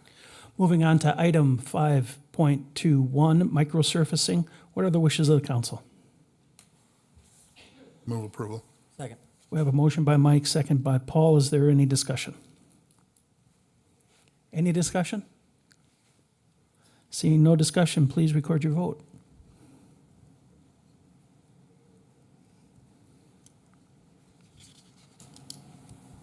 Motion passed 6-1 with dissents from Alderman Fuller. Moving on to action items, item 6 on the agenda, 6.1, Transit Phase 1 Workforce Analysis with Budget Amendment and FTE Approval. What are the wishes of the council? Move approval. A motion by Paul, is there a second? Second. Second by Mark, discussion. Mike? So Brian, if you don't mind. So we've had this a couple meetings in a row now. We've had discussions. We're headed down this path. One of the things I wanted to make sure that we clarified, if we can, because it's related directly to this FTE, is what does this look like as an ongoing thing. This is the new norm. We have to have this position under the sort of city classification that we've now become. And so is it right to think that this funding, because of how our overall funding stream will be, a good portion of it is covered on an ongoing basis as well? And that's ignoring where the money's coming from, which I'll get to in a second. But are the federal dollars an ongoing coverage for this position? Mr. Mayor, Alderman Blessum, that's correct. So it would be ongoing. This is part of the O&M side of things where we do end up receiving the 80-20 split.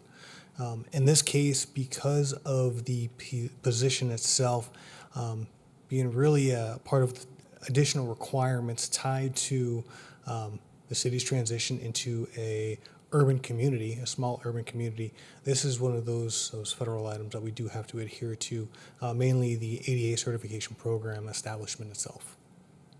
I can continue, Mr. Mayor. So, and then on top of that, Brian, and I apologize, we could have maybe asked this during the legislative portion. It's not fair to you, but do you have an update on what the state is looking at in the bills that they were looking at for transit and how that could look for us? I do not, sir, but I have someone here that does. Okay.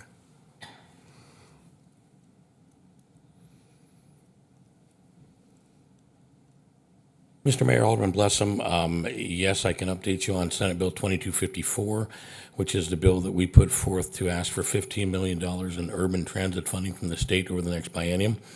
That has gone to crossover. It has passed through the Senate side, but it has passed at a greatly reduced amount. They reduced it twice, once down to $5 million, now down to $2 million. We are going to continue to fight to get that raised back up, closer to that $15 million that we initially asked for. We will be down testifying in support of that bill in front of the House Transportation Committee on Thursday afternoon. So we are still hopeful that that will come through, and we are extremely hopeful that the ask for the interim study that would provide a long-term solution to some of the funding that we are looking for in the future could be provided. I continue. So, is it fair to say that all the main cities that are doing fixed route busing today are facing similar issues that we are? I mean, they're not going through the same transition we are because we're becoming the urban area now, but their fixed routes are also having trouble. I believe that's where a lot of this is coming from. Is that right? Mr. Mayor, Alderman Blessman, you're exactly correct. And Fargo is actually going through a very similar transition, going from a small urban to a large, which has certainly affected their funding stream to quite an extent as well. Grand Forks and Bismarck are a little bit different. They fund things slightly different than we do. Currently, Grand Forks has a dedicated mill levy that they use for some local funds toward public transit.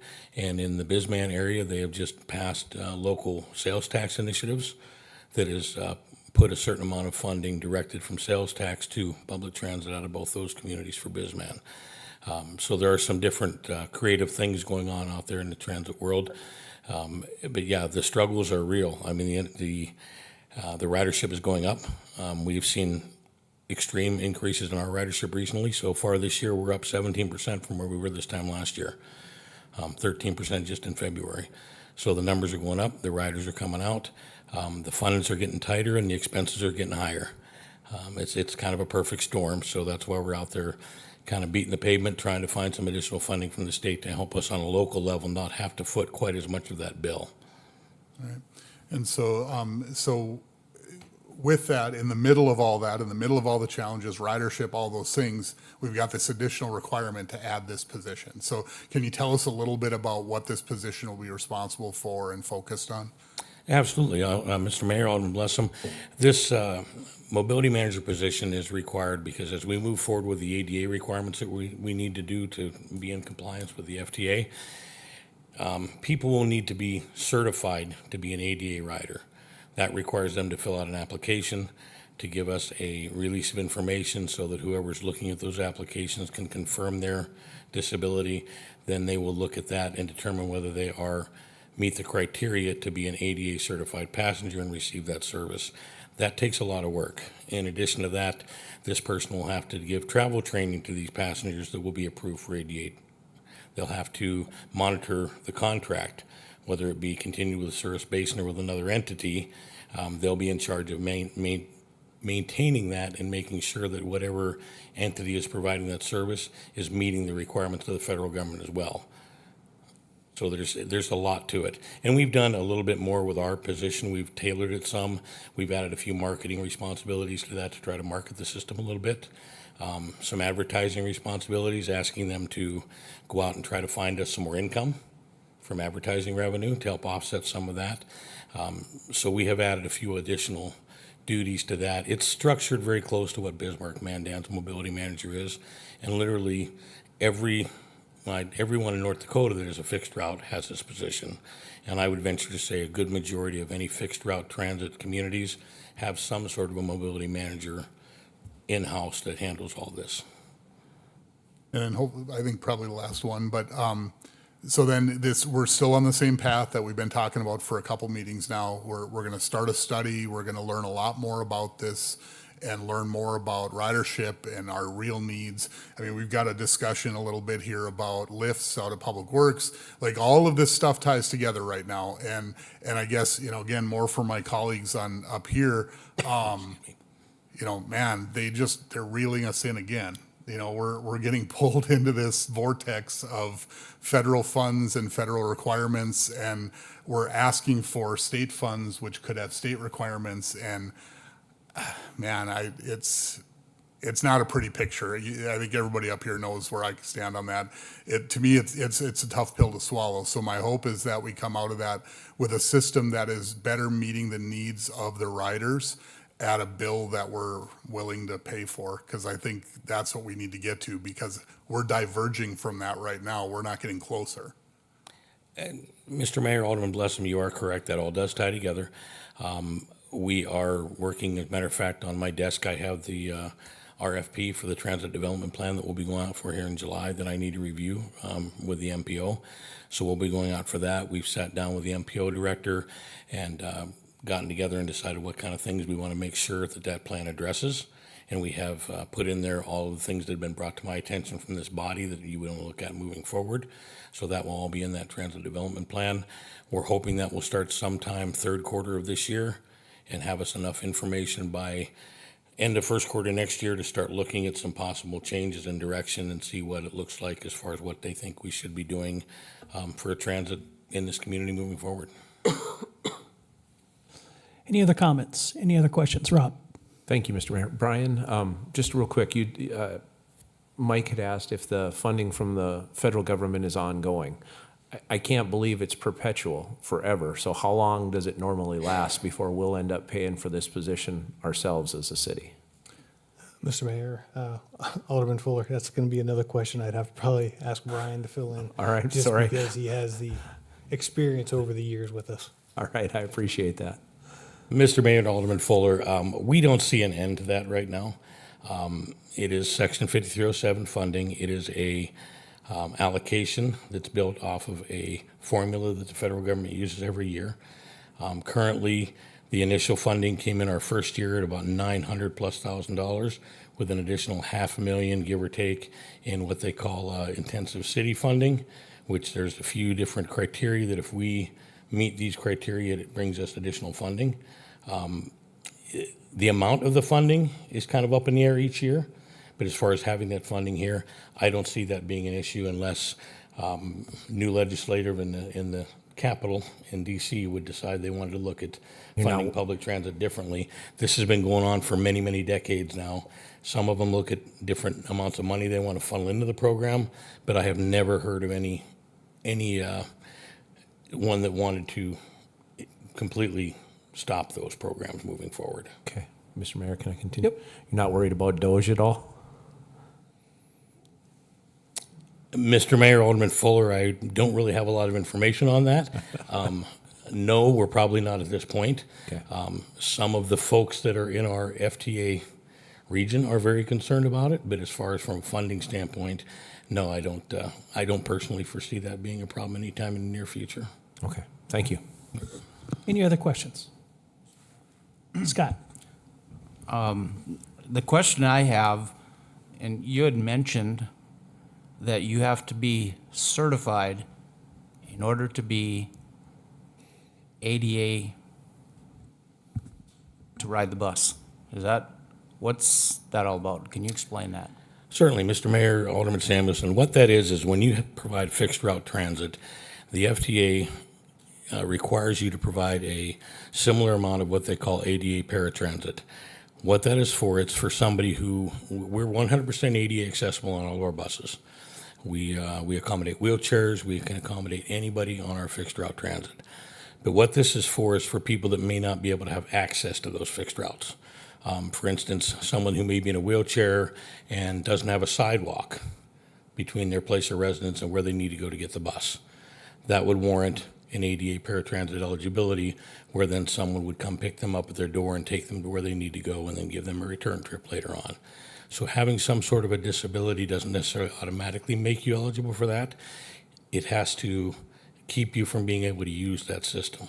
If you have a vision impairment where you're not able to tell where you need to get off the bus at, things along those lines.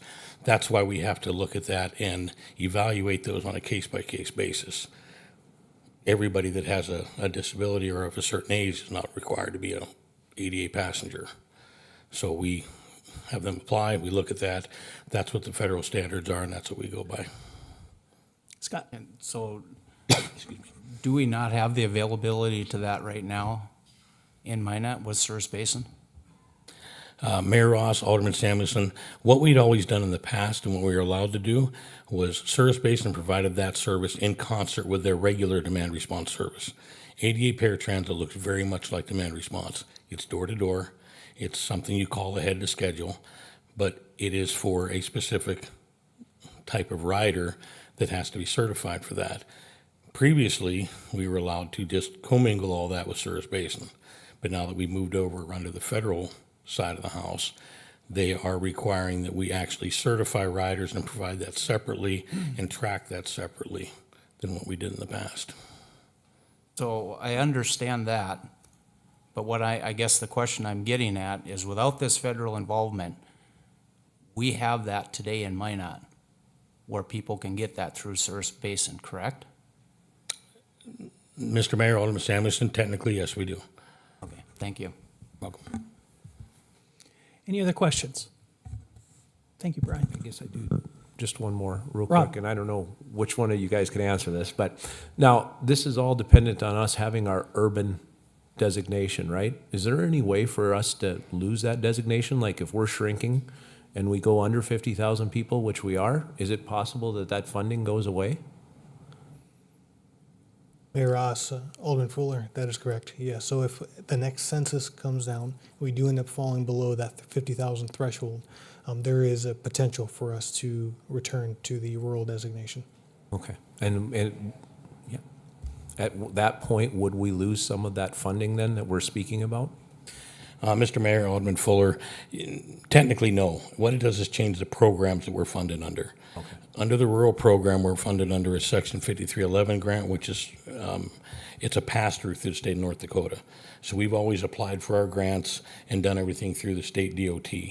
When you go to a urban and under a 5307 section grant, then you're a direct recipient of federal funds. So if 10 years down the road, we would fall under 50,000 and go back to a rural designation, we would still be eligible for grant funding at the same levels.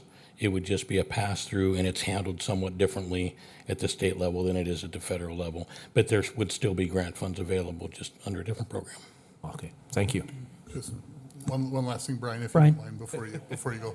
Sorry, I just wanted to clarify a little bit of the back and forth with Alderman Samuelson, because right now we're not sitting in a position where it's a choice. Really, I mean, we either continue our fixed route transit system and jump through the hoops that the federal government's going to require, or we start over.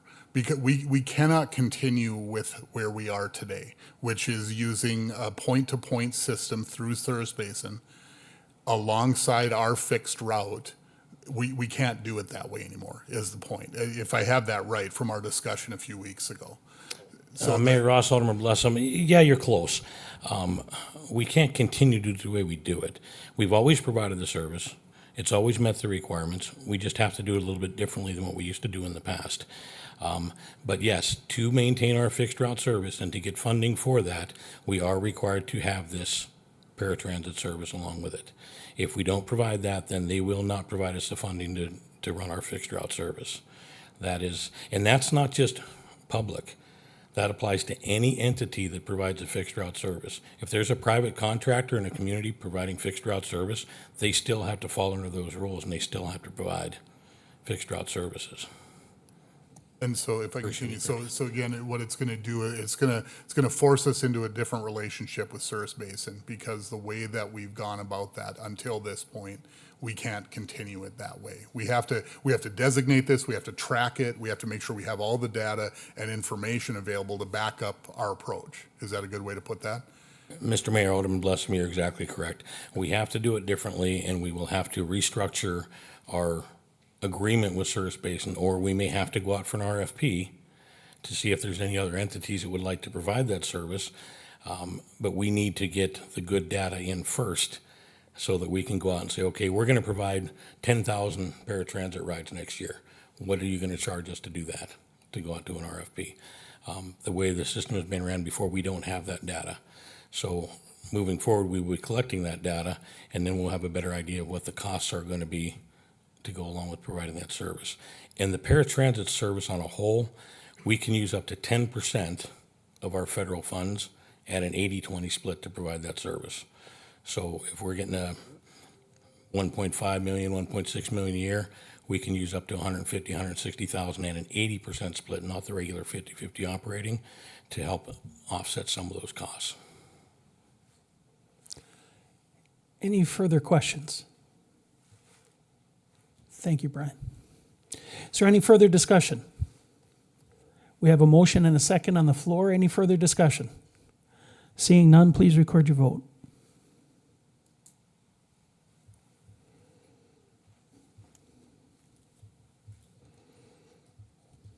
Motion passed 6-1 with dissent from Alderman Samuelson. Moving on to item 6.2, CDBG fiscal year 2024 grant agreement transmittal. What are the wishes of the council? Mr. Mayor, I'll move the recommendation. We have a motion by Mark. Is there a second? Second. Second by Paul. Discussion. Any discussion? Just one short one, Mike? Chris, if you don't mind, Chris. One part, and I apologize if I just could not find it. I've been through this process, thought it all the way through. The numbers all made sense to me. Do we have a project or projects that we've identified, or is that still a step to come? Mayor Ross, Alderman Blessum, yes, we have been in talks with some nonprofits in town to do some activities. I have discussions with Men's Winter Refuge.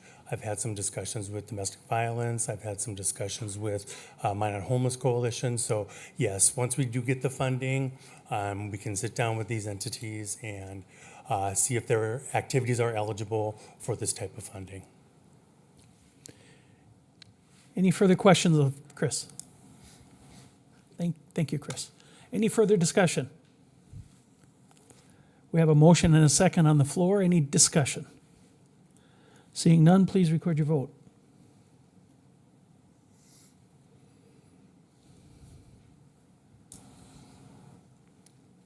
The motion passed unanimously. Moving on to item 6.3, the Third Street Bridge Engineering Contract Amendment. What are the wishes of the council? I'll make a motion to approve. We have a motion by Rob. Is there a second? We go ahead. have an option, we gotta choose. Yeah, you What have to- option? Sorry, I'm saying option one, the lesser cost option. We have a motion by Rob. Is there a second? Second. Second by Mike. At this time, I'll call on Lance for some information. Thank you, Mr. Mayor, members of council. I just wanted to give you a brief update on some of the findings that we had from a recent inspection on the bridge, and then just give you a little background on the potential options in the event that helped you make any decisions.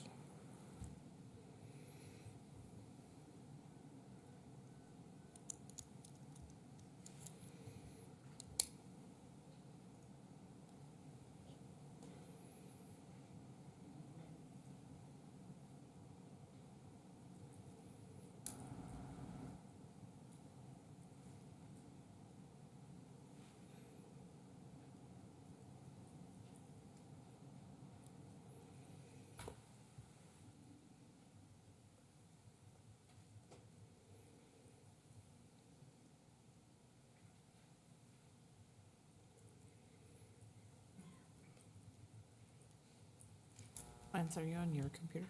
Hmm? Are you plugging into your computer? Yes. Try the, I think it's the Windows button down at the bottom and P at the same time and see if that allows you to extend.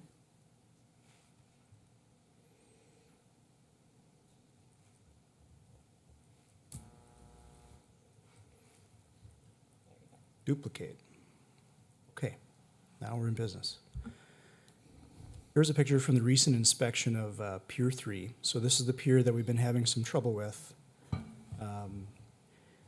You can see here what's happening is the spall's gotten a little bit worse since the inspection that we had over the past summer. Basically what's happened now is this changed our game plan a little bit. So our initial plan when we scoped our project was we were going to do what's called a patch and repair project. So go in there with some hammers, you chip away the unsound concrete, clean the steel, and you would patch around that with good epoxy concrete. Because this is spalled more, what's happening now is it's impacting this bearing. Sorry, I'll zoom up a little bit. So this line of girders sits on these two bearings. And what bearings do is it allows your bridge to rock back and forth and expand as temperature causes your steel to move around. Okay, so without bearings, your bridge would essentially lock up and crack and break. So bearings are pretty important in a structure, especially one that's almost 900 feet long. Because of the way that this bridge is built and sloped, all the water that's running off the bridge, so on a day like today on a good melt, when you have a salty solution from our road salts, it's finding the joint that's right above this bearing, it's going through the deck, and it's landing on this bearing. The other one over here is in relatively good shape for being 88 years old. This one is not, and this grout pad that's underneath it is now beginning to be compromised. So, because of that, that changes our game plan a little bit. And what we're going to have to do now is replace this bearing so that we have good movement in our bridge. We can replace that spalled concrete and try to get another 5-7 years out of this bridge while we come up with a game plan for its future replacement. Again, it's kind of that balancing act where we're not trying to invest too many dollars into the bridge because we know that eventually it needs to have a replacement. So we're trying to find that sweet spot. So the options in front of us are option one is they call it a dead load lift, where essentially we're going to build up this diaphragm between these two girder lines. And that's where the additional engineering comes in. The bulk of it is because we had to do some structural analysis on this. This diaphragm was not made to do that. So we'll design a fitting for this diaphragm. And then what that does is it allows the contractor to use typical jacks that they might have in their contractor yard. They can bring those to Minot, and they can use the structure of this pier here to jack up the bridge along this girder line, replace this bearing, replace this concrete, and we can let southbound traffic go over the bridge. We're going to have to close northbound traffic because we can only handle dead loads or the weight of the bridge itself with this setup, not live loads or the traffic volume going over the top. The second option, which is basically a live load cribbing system, the contractor would design that. So there's less engineering on our part because we're pushing that cost and that responsibility onto them. It costs more. They have to come up with a shoring system. They'll raise the entire bridge deck at that location.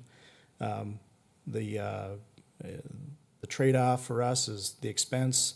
The benefit is we can have north and southbound traffic go over the bridge at the same time. So really the question is to the city council is, do we want to suspend traffic over the bridge fully for, it's probably fully 6 to 8 weeks. The entire project, we're estimating probably around 3 months to do. So that's the trade-off. There's some costs associated with each option. Presented those in the memo. If you have any questions, I'd be happy to try to answer those for you. Any questions, Lance? Seeing none, thank you, Lance. Thank you. Maybe I got one. Oh, hang on, Paul. Lance, the future of this bridge with flood protection, is there any parts of flood protection, even on the south side, where this bridge would be shut down or affected or improved? So right now, Mr. Mayor and Alderman Pittner, the engineering teams have designed the flood control improvements to fit underneath the existing bridge. So in the future, depending on what happened, we would either design the bridge with those elevation levels intact, or likely we're gonna have to raise this bridge in the future a few feet to meet the new railroad requirements. But we're kind of pinned on the ends, so we don't have a lot of wiggle room. So it's really gonna be kind of a design decision when that time comes, but the improvements do fit in underneath. Any further discussion? Any further questions of Lance? Mark?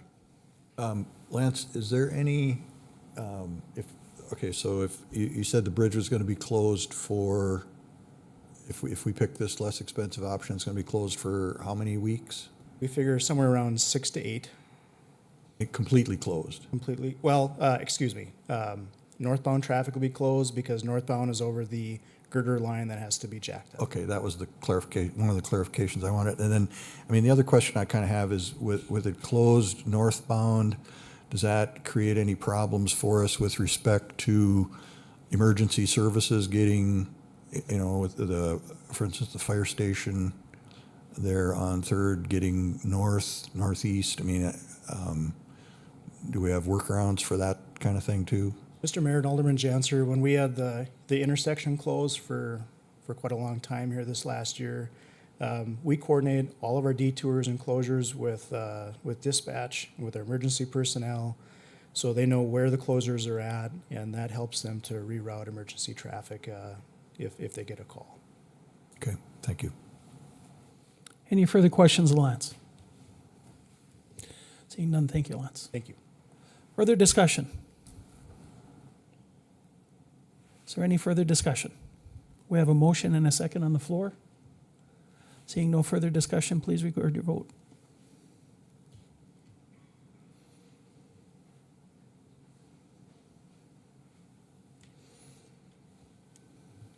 The motion passed unanimously. Moving on to item 6.4, Infrastructure Revolving Loan Fund Application for Flood Control. What are the wishes of the council? Mr. Mayor, I'll move the item. We have a motion by Mark, a second by Paul. Discussion? Any discussion? Seeing none, we have a motion and a second on the floor. Please record your vote.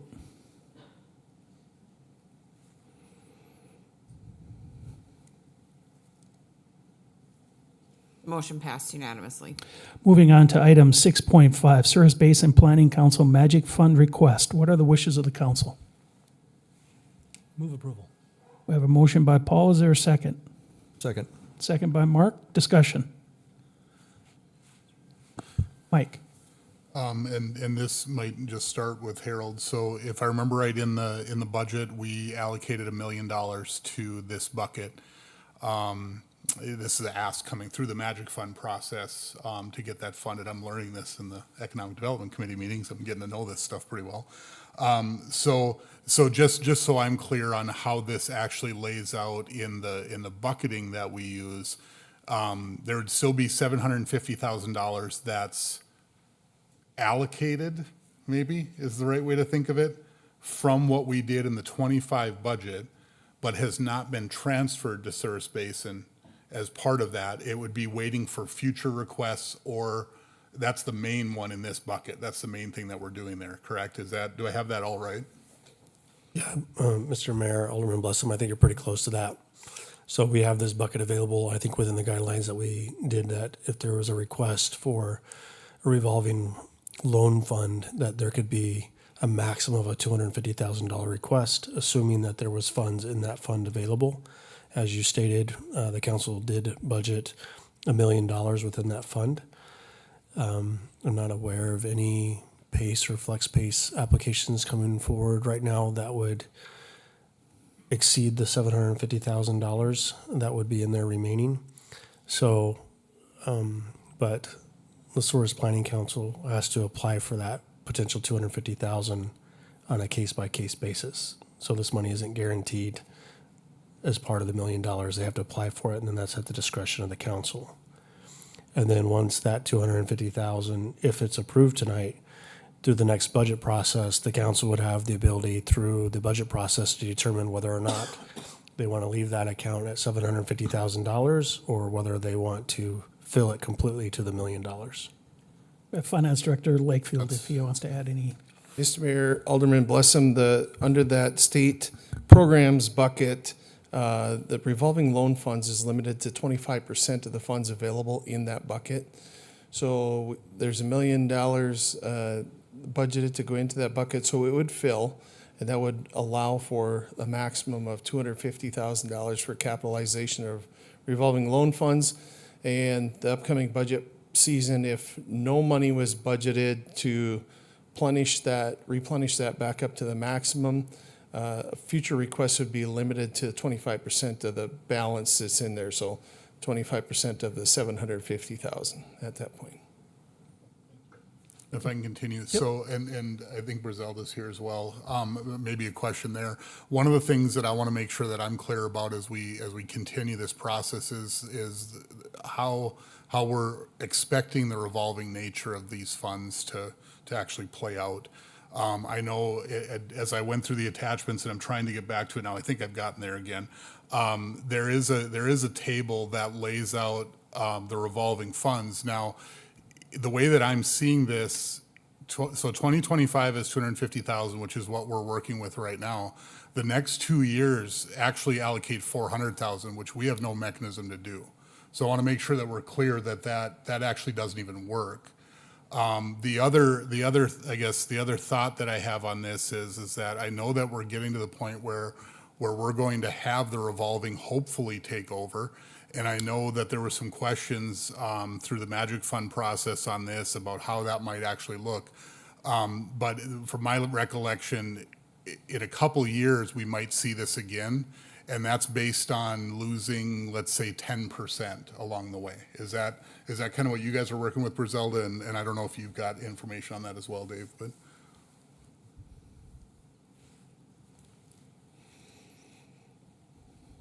I don't know if it benefits the public. I did have the same presentation that I provided for the Magic Fund Committee. Mayor Ross and members of the committee, I'm happy to go through that very briefly. But if not, I could just touch on specifically your question, Councilmember Blessum. So if we can just scroll to, I think it's slide 4 or 5. Can I do it? Oh, there you go.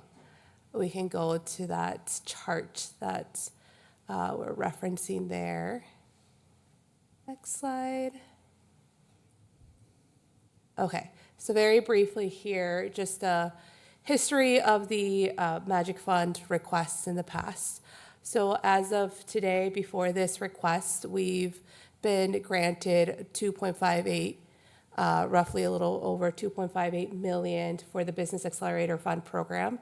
As it was mentioned, we are requesting the 25% maximum that's allowed right now under the current guidelines and what's available under that second bucket for the program.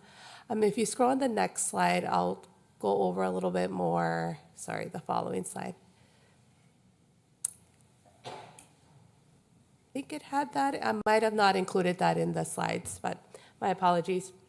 But in terms of the revolving fund, yes, we project a little over $1 million needed to meet the demand. That's an average of 750,000 available annually that we anticipate just based on keeping track of historical applications, what we've approved, what's been requested, and what we currently have pending this first quarter.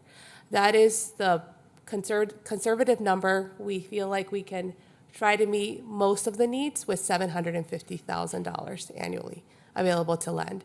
And so when we took into account the revolving nature of this program, which we've started revolving, happy to state that we've received already 3 full payments for projects, and we've started that revolving phase.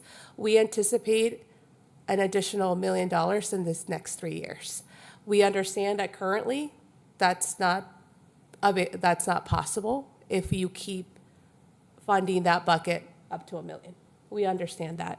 But we wanted to really express the true needs of what we anticipate in the next 3 years.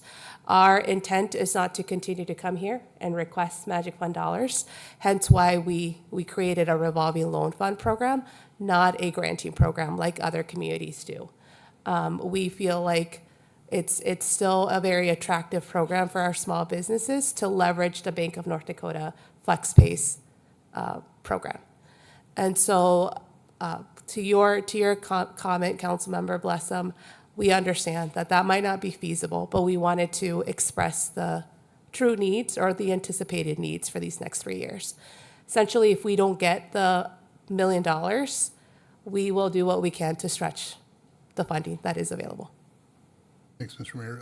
So Brizelda, just to be clear about what the ask is though, so if we were able to do the little over $1 million that you're talking about, are you saying that that's to get the revolving fund up to what you think it will need for the ongoing requests that are coming?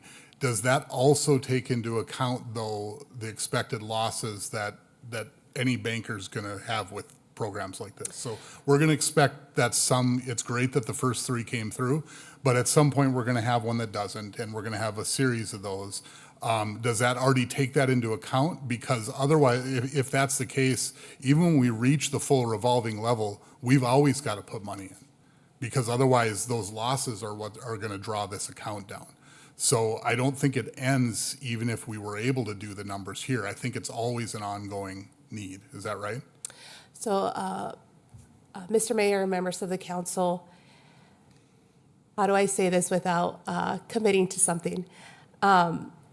We are keeping in mind about 10% of not receiving in total. I will say that we have over 30 years of lending experience, and our board is made up of very conservative board members throughout our 7-county region. We do what we can to collect as much as possible. We understand that that's not good practice to anticipate 100% collection. But we have a real default rate, healthy default rate of just hitting about 5%. We're trying to be very conservative, and we say 10%. Let's plan for at least 10% not being collected throughout the next few years. So essentially, what we anticipate is still within that 10%, reaching that at the projected schedule. If we have less than 750,000, then we just have to navigate that.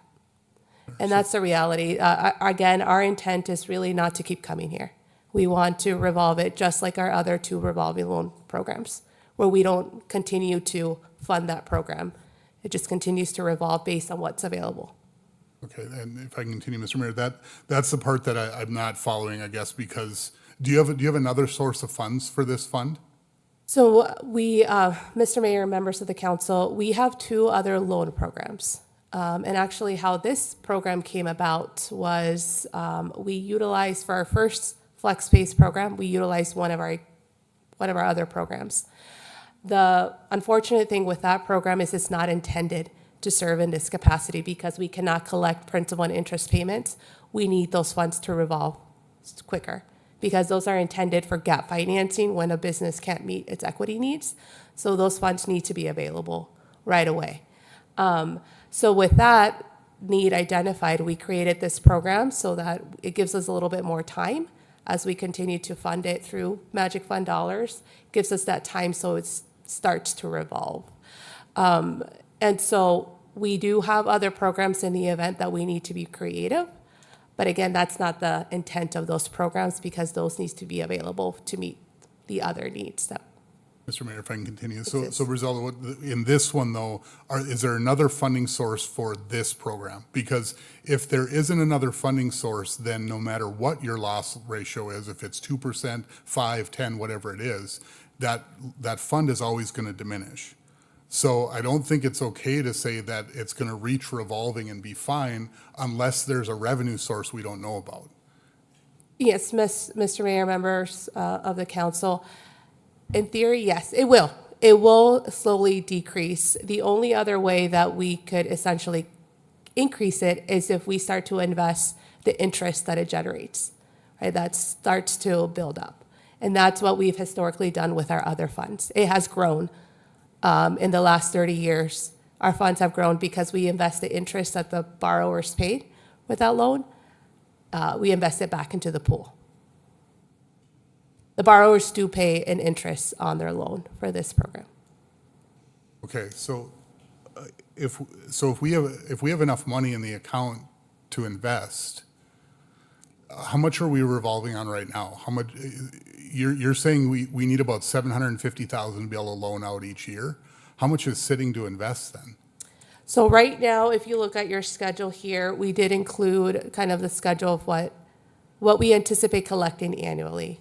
Correct? Is that what you were referring to? Well, Mr.? I mean, yeah, I'm on page. I guess there's no pages on it, but on this one, I'm looking at the revolving schedule that shows $250,000 in 2025.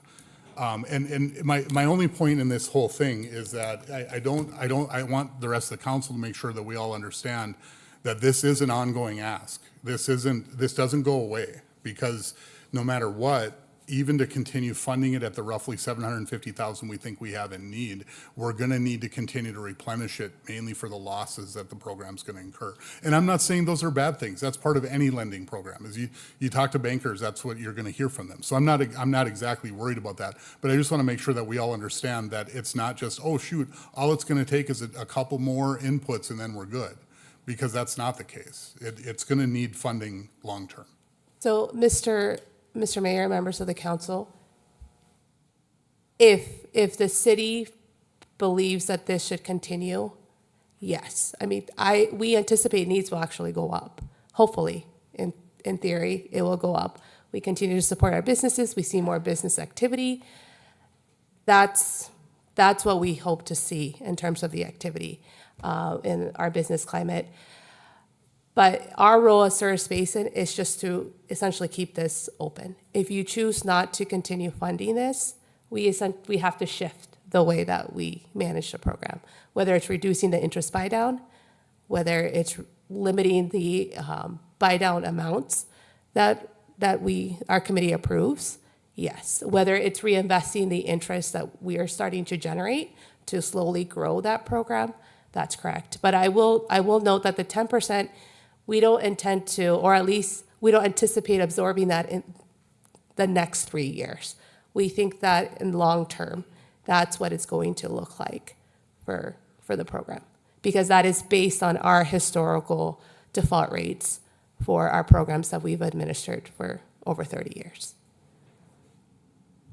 So just one last one, then, a little bit different subject. How many loans, do you know how many loans in 25 are going to hit the end of their cycle? So you said there's been 3 already, which is great, and they've all come through, which is great. How many more do you have the rest of this year? So we only have, one of those was an early payoff. So we only have about 2 small ones in this remaining year. And it's about 42,000 that we anticipate. So when you said you've had 3 come back, or does that include those 2 that are coming? It does not include those 2. Any further questions? Mr. Mayor? Yes, go ahead. Lisa? Thank you.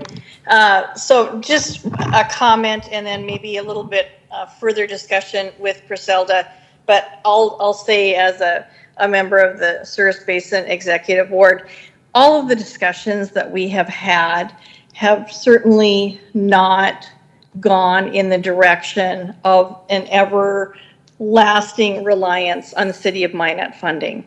We know that will come to an end at some point, and so that is not the anticipation.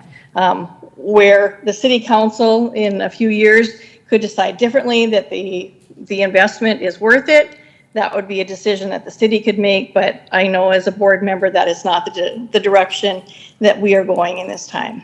I would like Griselda to just briefly touch on the number of potential business owners that would be impacted if we did not have this fund available, because we know that it's the PACE funding through the Bank of North Dakota And if there was not the community match, is there an estimate of how many businesses we would have to turn away?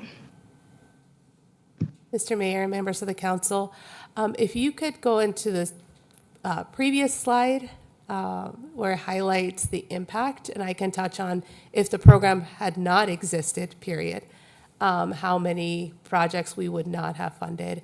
And it's probably important to note, just again, going back to my initial comment of why this program was created, Service Basin Planning Council, we created this program with the support of the Magic Fund, was really just to fulfill a need. We weren't looking for additional work. We weren't necessarily looking for just creating another program. It came out of a need that was identified through not only us participating in a project, utilizing one of our other programs, but also through extensive discussion with businesses and lenders throughout our region. And so here, it just notes how many loans we have approved with the funding that we have received. So if we want to look at actual facts instead of projections, this is the impact that the program has created so far. And what does that mean? Essentially, that these businesses would not have been able to utilize the FlexSpace program under the Bank of North Dakota, whether they would have been able to receive funding from their banking institutions.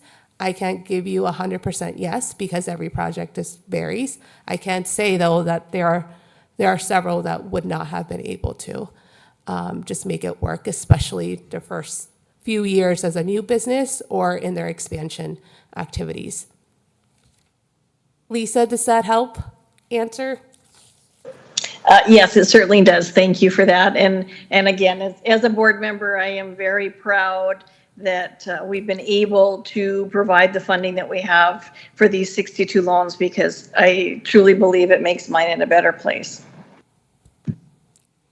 Any further questions? Thank you, Lisa. Thank you. Thank you. Mike? Okay, so just a couple comments then on the program. My concern is less about the path that we've set. I mean, we approved a budget last year.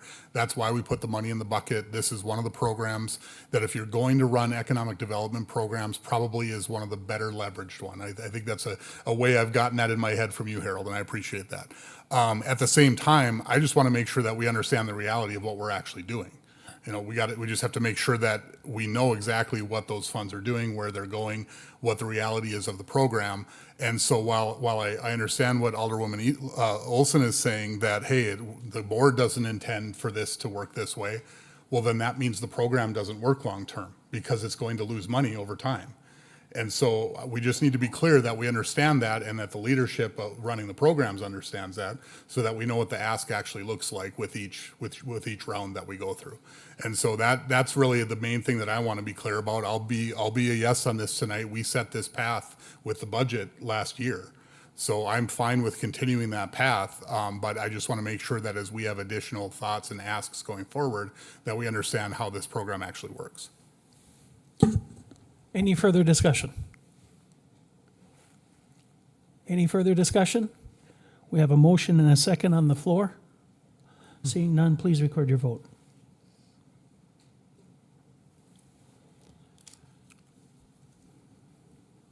The motion passed unanimously. Moving on to action item 7 on the agenda, personal appearances. Now is an opportunity for those who wish to address the council to step forward. The only request is that you limit your comments to 5 minutes out of respect for others who wish to speak to the council. All right, good evening, Mr. Mayor and City Council. For those of you who don't know me, my name is Jasad Stewart. I'm in District 5. I'm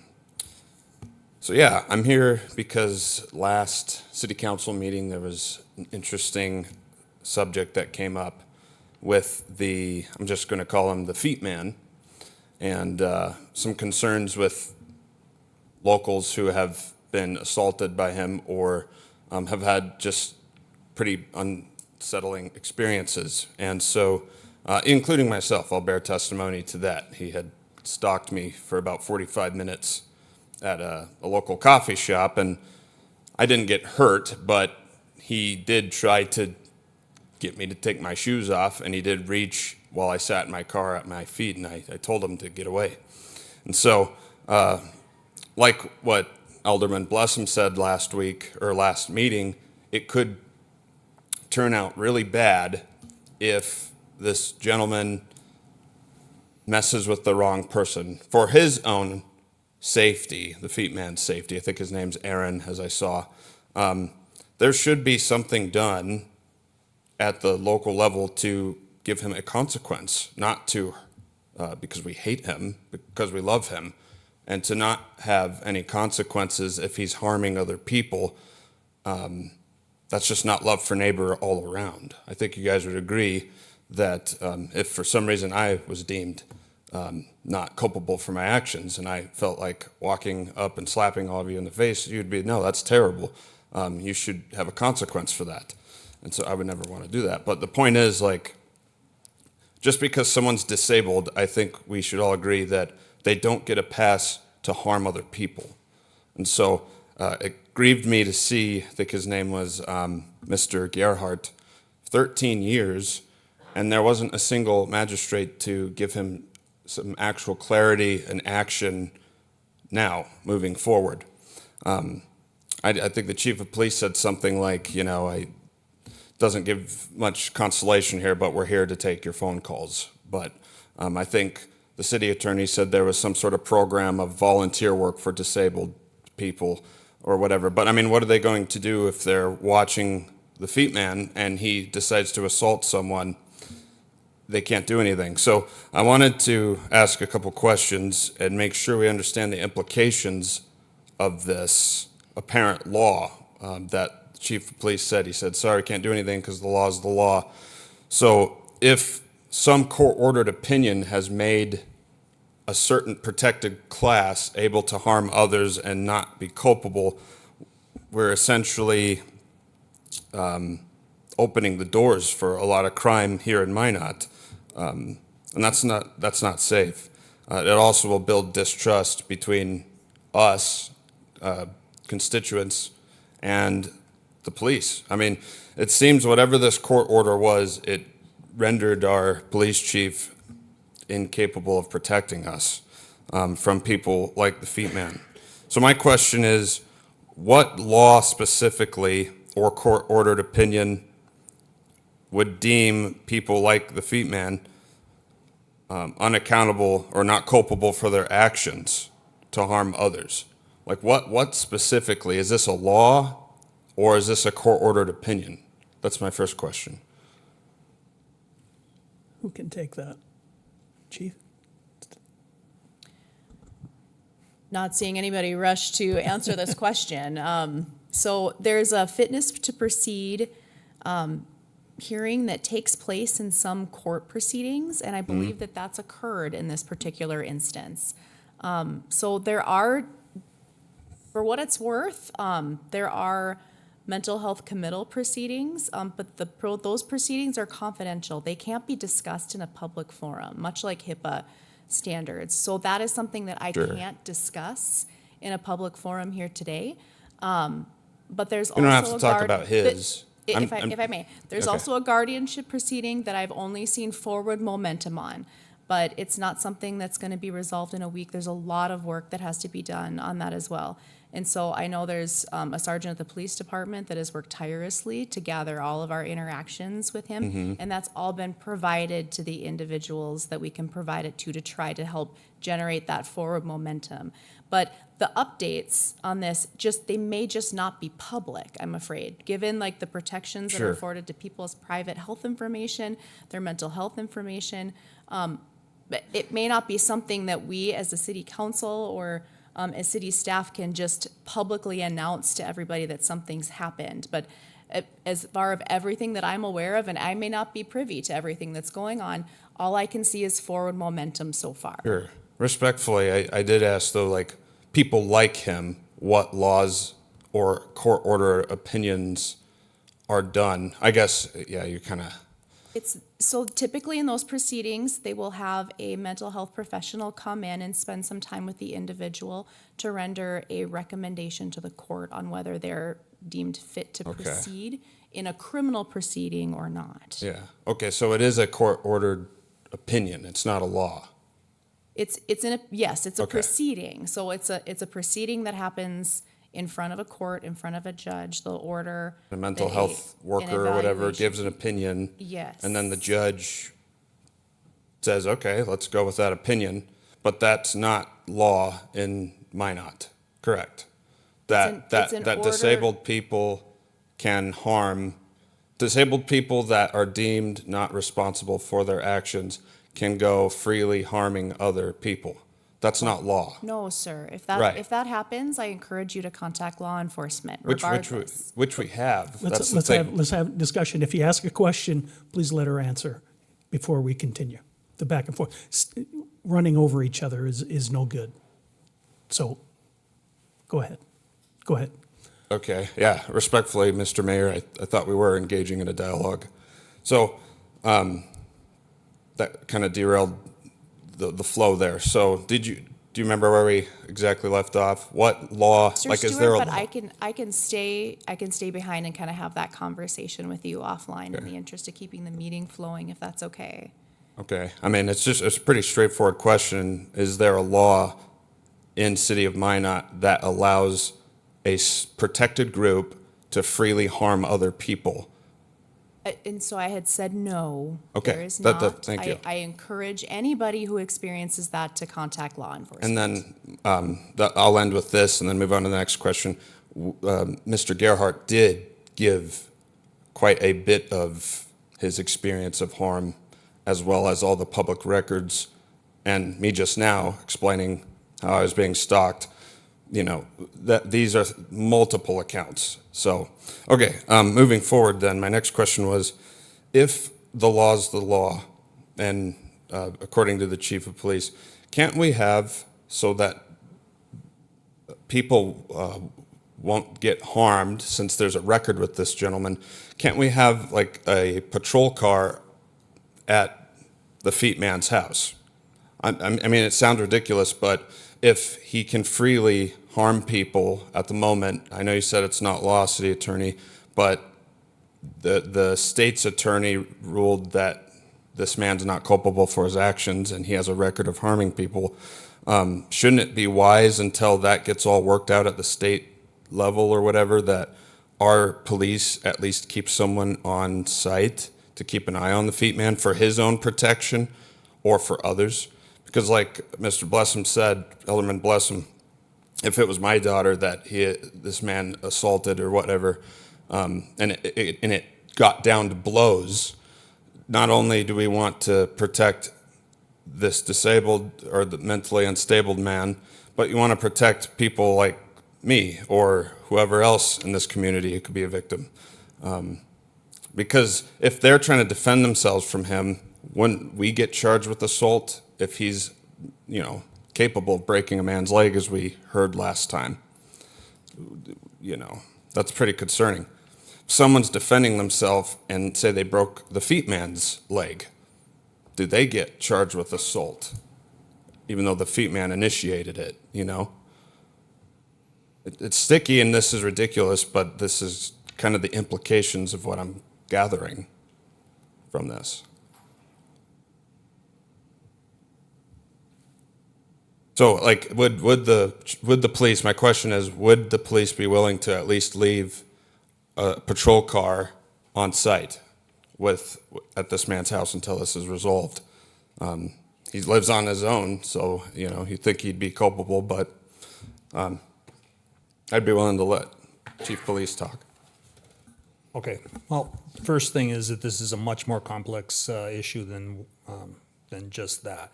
This is not the only person in Minot became very public, but it's definitely not the only issue in Minot. I don't have the staff to dedicate a police officer specifically to one person in the city of Minot. What I said before is we would respond and we would enforce the law. That's what we do. A court decides culpability. They decide whether he is fit to testify or not the police department. We still enforce the law. We make arrests when arrests are appropriate. The court decides whether to hold him accountable. So that's the difference here. So I did not say that we wouldn't act. We definitely will act. Okay. All right, I wasn't just the only one who misunderstood you then, but I appreciate that. So, okay, I guess that pretty much wraps up my questions. So, Godspeed. Hopefully we resolve this. All right, thank you. Thank you. Continuing on with personal appearances, now is an opportunity for those who wish to step forward and address the council.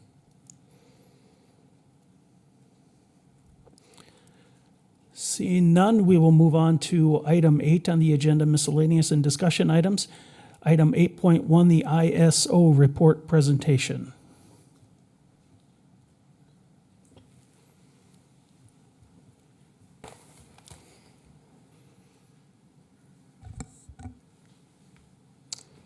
Good evening, Mr. Mayor, Council.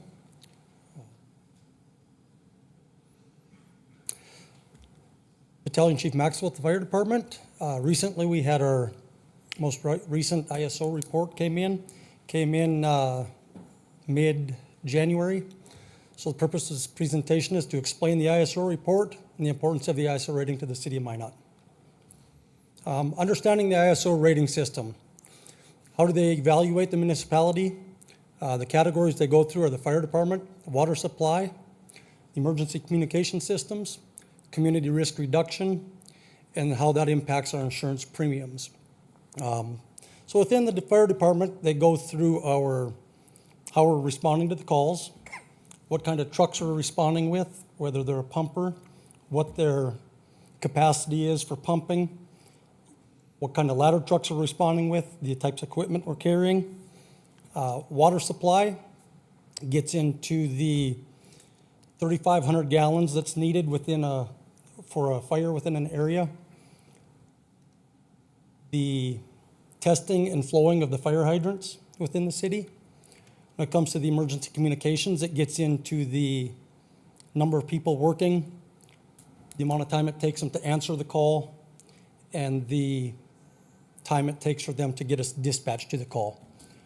Community risk reduction has to do with what types of safety programs we're putting on for the city, citizens that are going on out there. Impact on the insurance premiums, obviously, whatever they come up with for our ISO rating, the insurance companies are basing their premiums based on the number that we're given. Our current rating, we came back as a 2. We were a 2 when we started the program again. That was our rating from 2018. This is done every 3 to 5 years. We were up from 2023. We delayed it 1 year with the Station 5 opening, so we had a little more current data. Comparison from previous years in rankings, obviously we were a 2, we stayed at 2. We did drop a little bit in our numbers. We stayed at 2, but it was very close. Regional benchmarks, Bismarck and Fargo are at a 1. Grand Forks was a 1. They have dropped since also to a 2. The strengths identified in this ISO report, positive aspects for the fire department. We came back, we got a perfect credit for our pumpers that we have online. We didn't get some of the credit for our ladder trucks due to staffing. The way that works is when we're dispatched, if Station 5 has a truck company or a ladder truck at it, and it arrives on scene first, then followed later by the engine, that ladder truck gets, because our ladder trucks are built with a pump, it gets an engine rating, so we lose some of our credit for that. We can't double dip, we either gotta be one or the other. Strengths in the water infrastructure, obviously, we've got a good water system. We did fall behind a little bit in a few areas there. And communication, they're doing very well down there getting us out. There's a few areas we'll discuss moving forward here where we can maybe move forward and fix some things. Areas for the improvement. Obviously, I talked about the ladder truck. Some of the areas we fell back in is reserve apparatus. We've only had 1 reserve apparatus in the past. You guys granted some money. We purchased one. We've got another one coming, some used trucks, so that'll help us in the future. We do not have a backup ladder truck, so if our truck company is out of service, without having a backup, we lose some points there.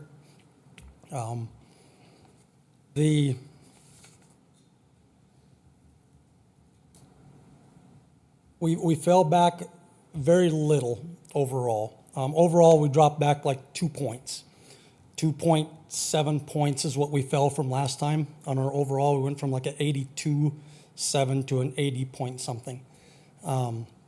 Those areas were 2 points fell off in the water department. And part of that was we got some points last time that we were not supposed to receive. So this is probably a more realistic evaluation that we should have had last time. So we kind of stayed the same at the end of the day. Community impact effect on the residential commercial rates. Obviously, if we stayed at 2, it shouldn't affect anything. But again, I can't speak for insurance companies. We stayed at 2, and that's where we were at. So I would assume things would stay the same. Recommendations, next steps, actions to maintain or improve our rating. If we can, one of our big areas that we need to improve in on the fire department is staffing. Out of 15 points, we only got like 6.8 of those points. So that really holds us down as our staffing levels. Just because we open a new fire station, it doesn't help us a lot if we're not going to staff it because it has to have the people. We opened Station 5 with the minimum number of people we could, which was 1. You know, initially we wanted to, 1 per shift, so 3 people. We were supposed to open that station with 12 people. You know, if we'd have opened that, that would have probably improved that score drastically. But we did it with the minimums that we could, and that's where we're at now. So moving forward, one of the things, if we can support the new staffing plan that the chief has come up with moving forward, the 5-year plan, that's going to help our improvement here. Also, supporting the vehicle replacement plan, the VERF fund, getting us the trucks that we need and allowing us to get a backup truck, a ladder truck as a backup. That's going to give us some more points moving forward. Some of the areas that we can improve that aren't going to cost a lot of money, some of our record keeping isn't working correctly. We're not keeping it the way we should. So moving forward, we've got a new computer program next year coming in, and it should be a little more ISO friendly for keeping those records and pulling the records that they need and getting what they want to help those scores. So the takeaways are we stayed the same. We were a 2, we're still a 2. We dropped a little bit on the scale of the overall numbers. As long as we stay the course, we should be that way. If we start add staffing, hopefully that changes in the future. Any questions? Are there any questions? Any questions? Seeing none, thank you. You're welcome. Thank you. Moving on to item 8.2 on the agenda, the Minot Police Department and MSU Criminal Justice Program Partnership. Mr. Mayor, if I may, while they're getting set up, I just want to kind of do a little bit of an introduction here. Obviously, we've had some challenges in retaining and recruiting staff, as has been mentioned previously. We have several vacant positions within our police department. As we've gone through and done the CPSM study and some of those kinds of things, one of the items that we've been looking at was potentially partnering with Minot State University in their criminal justice program, and whether or not we could come up with a program that we could work together to help meet this issue of availability of some potential new staff to come on board. And so we've been working since probably about October of last year in meetings with Minot State, meetings including management from the police department and my office and those kinds of things, working through these things. And so this is what we're presenting to you this evening, is what we came up with. And staff will be looking for some direction from council, whether or not you're supportive of this program. And if you are, then we can talk about some budget amendments. I do want to state here, though, that this is not necessarily asking for new positions or expansion within the department at this time. What we're trying to do is we're trying to take, unfortunately, the savings that we have from the vacant positions and trying to invest it into a program that can help us refill those positions in a more expedited fashion. So there's some concepts here that Acting Chief Plessis will review with you. And depending on how successful the program is, we can make decisions in the future about whether some of these elements stay or whether they're decreased, including from a budgetary standpoint in the future, but that'll be based off of success. in the future. So with that, I just want to kind of lay that groundwork, and I'll let Acting Chief Plessis take it from here. Thank you, Mayor Ross and members of the council. I want to start off, like City Manager Stewart suggested, this is a program that is designed to try to get staff in the door. But I want to make sure I make the point first of all of where we are today. We're currently down 15 officers. We have one that has given us notice that he intends to leave in April, and we have a couple that are in the process of probably leaving in the near future. They're in the final processes of other agencies' hiring processes. So we know that we're not done with the revolving door as of today. We know that we have work to be done. Just to give you a little bit of idea of where we stand, that's approximately a full PD shift. And I'm talking there's day shift, afternoon shifts, and night shift. That is the equivalent of us being down a shift. And there's no way that you can be down that many officers and not have the engine running hot. And right now our engine is running hot. Our officers are going from call to call. They're not being as proactive as they could be. And they're asked to take on a lot more burden. And so the point is we have to come up with an ambitious plan to cool the engine, but at the same time, a pipeline for the future of the police department, pipeline of officers for the future of the police department. And so this program is a great first step in doing that. It's a partnership with Minot State that will give us the future that we need, but also there's parts of this plan that give us some of the cool down that we need right now. So Dr. Abe is here in the, is right behind me here. He's gonna come up and discuss the partnership and the education, and afterwards, I'm going to come back and talk about the community service officer position that we intend to request with this program. Good evening, Mayor Ross, members of the council. My name is Gary Rabe. I'm a professor in the criminal justice program at Minot State University. I saw that we were last on the agenda, and I want to thank whoever did that because I clearly saved the best for last, and so we're going to end on a bang tonight. As Harold said, we've been working on this for a number of months. Been a team approach to really looking at how can we address the issues, the staffing issues and workforce issues that the police officers facing, how we can partner that with some initiatives at the state level that can leverage some matching dollars on supporting this program through scholarship programs. I'll talk about the history about that. And then there's a couple of new initiatives that we have on our campus with our degree programs that I really think are going to fit right into this program and really establish a pipeline to begin to address some of the workforce issues. And so I think going to slide 2, who's running that? Okay, slide 3, sorry. And so this program, I worked on a lot of partnerships in my 3 decades at Minot State University. And this is a program that I'm really, really excited about because I think it builds wins for all the players involved. Number one win is for our students, benefit for our students. This gives them an opportunity to establish real workforce and applied learning experiences while they're students and a direct pipeline into a career path while they're a student. So it's starting that applied training that we're excited about, but also they work and get hired at the Minot Police Department and then roll right into the agency once they complete the program and graduate from Minot State University. It's a benefit for Minot State because nobody's doing this. This program is designed for a couple, mostly 2-year schools had access to this, but recently the North Dakota legislature expanded this to 4-year programs, recognizing the workforce issues that were existing all across the state. And so we're finally able to step up to the table and begin to develop programs aligned to our high need areas and programs that we have on campus. And so nobody will have this. It'll be a great opportunity, and it's a way for us to recruit students to Minot State, frankly. This is going to be a program like no other in North Dakota. And then the Minot Police Department benefits. And you've heard Dale talk about the needs, the challenges they have right now. This could be immediate fix to get some people in there doing some jobs then take some of the relief off the sworn peace officers to get them working. This started it's called the North Dakota Career Builders Program, and it was an initiative supported by the legislature to address workforce issues and critical needs across the state. They put funding into that model, and mostly it was aligned for 2-year schools for those skilled trades to go out and meet those workforce needs.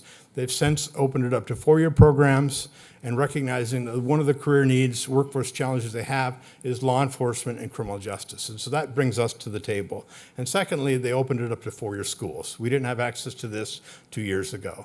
And so with those changes, we were able to develop and work on this program. Eligibility for the program, Minot checks 2 of the boxes for that. One, you have to be in your junior or senior year, and it helps support financially the tuition and fees for those last 2 years of their program. It's also for 2-year degrees, and Minot State just received approval less than a month ago to offer an associate's degree in policing. That's fantastic news. Normally that had been the domain of the 2-year schools, but now we were able to, the State Board of Higher Ed has been more flexible and allowed us that. That was just approved, again, like a month ago, and so that'll be applied to students who are pursuing a 2-year degree in law enforcement. There are programs that the Career Builder eligibility requirements that the Program Builder puts in place. Minimum GPA, there are requirements for how much money they're eligible to receive, and the 1-to-1 match with the public-private partner and how that works. I think Harold's going to get into some of those numbers and how that works. But this provides a scholarship program and also incentive for them to stay.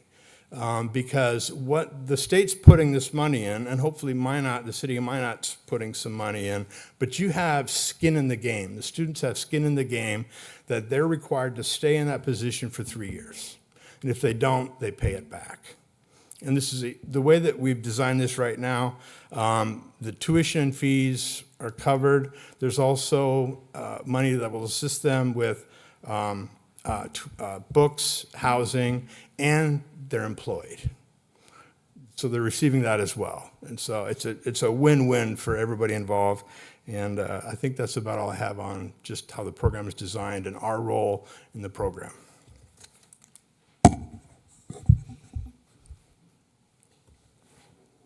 Okay, if you can move to the next slide, please.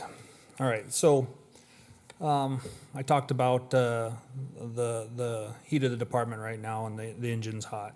And one of the things that we're looking at is a solution in not only the future of the police department, not only in 2 years down the road, having officers come in and start as police officers, but also what we can do now. One of the things we've had to do as a result of being 15 officers down is reevaluate how we operate. And the community service officer role is an answer to that. Can we have civilians doing the jobs that we normally would have considered sworn police officers? And I think the answer in a lot of ways is yes.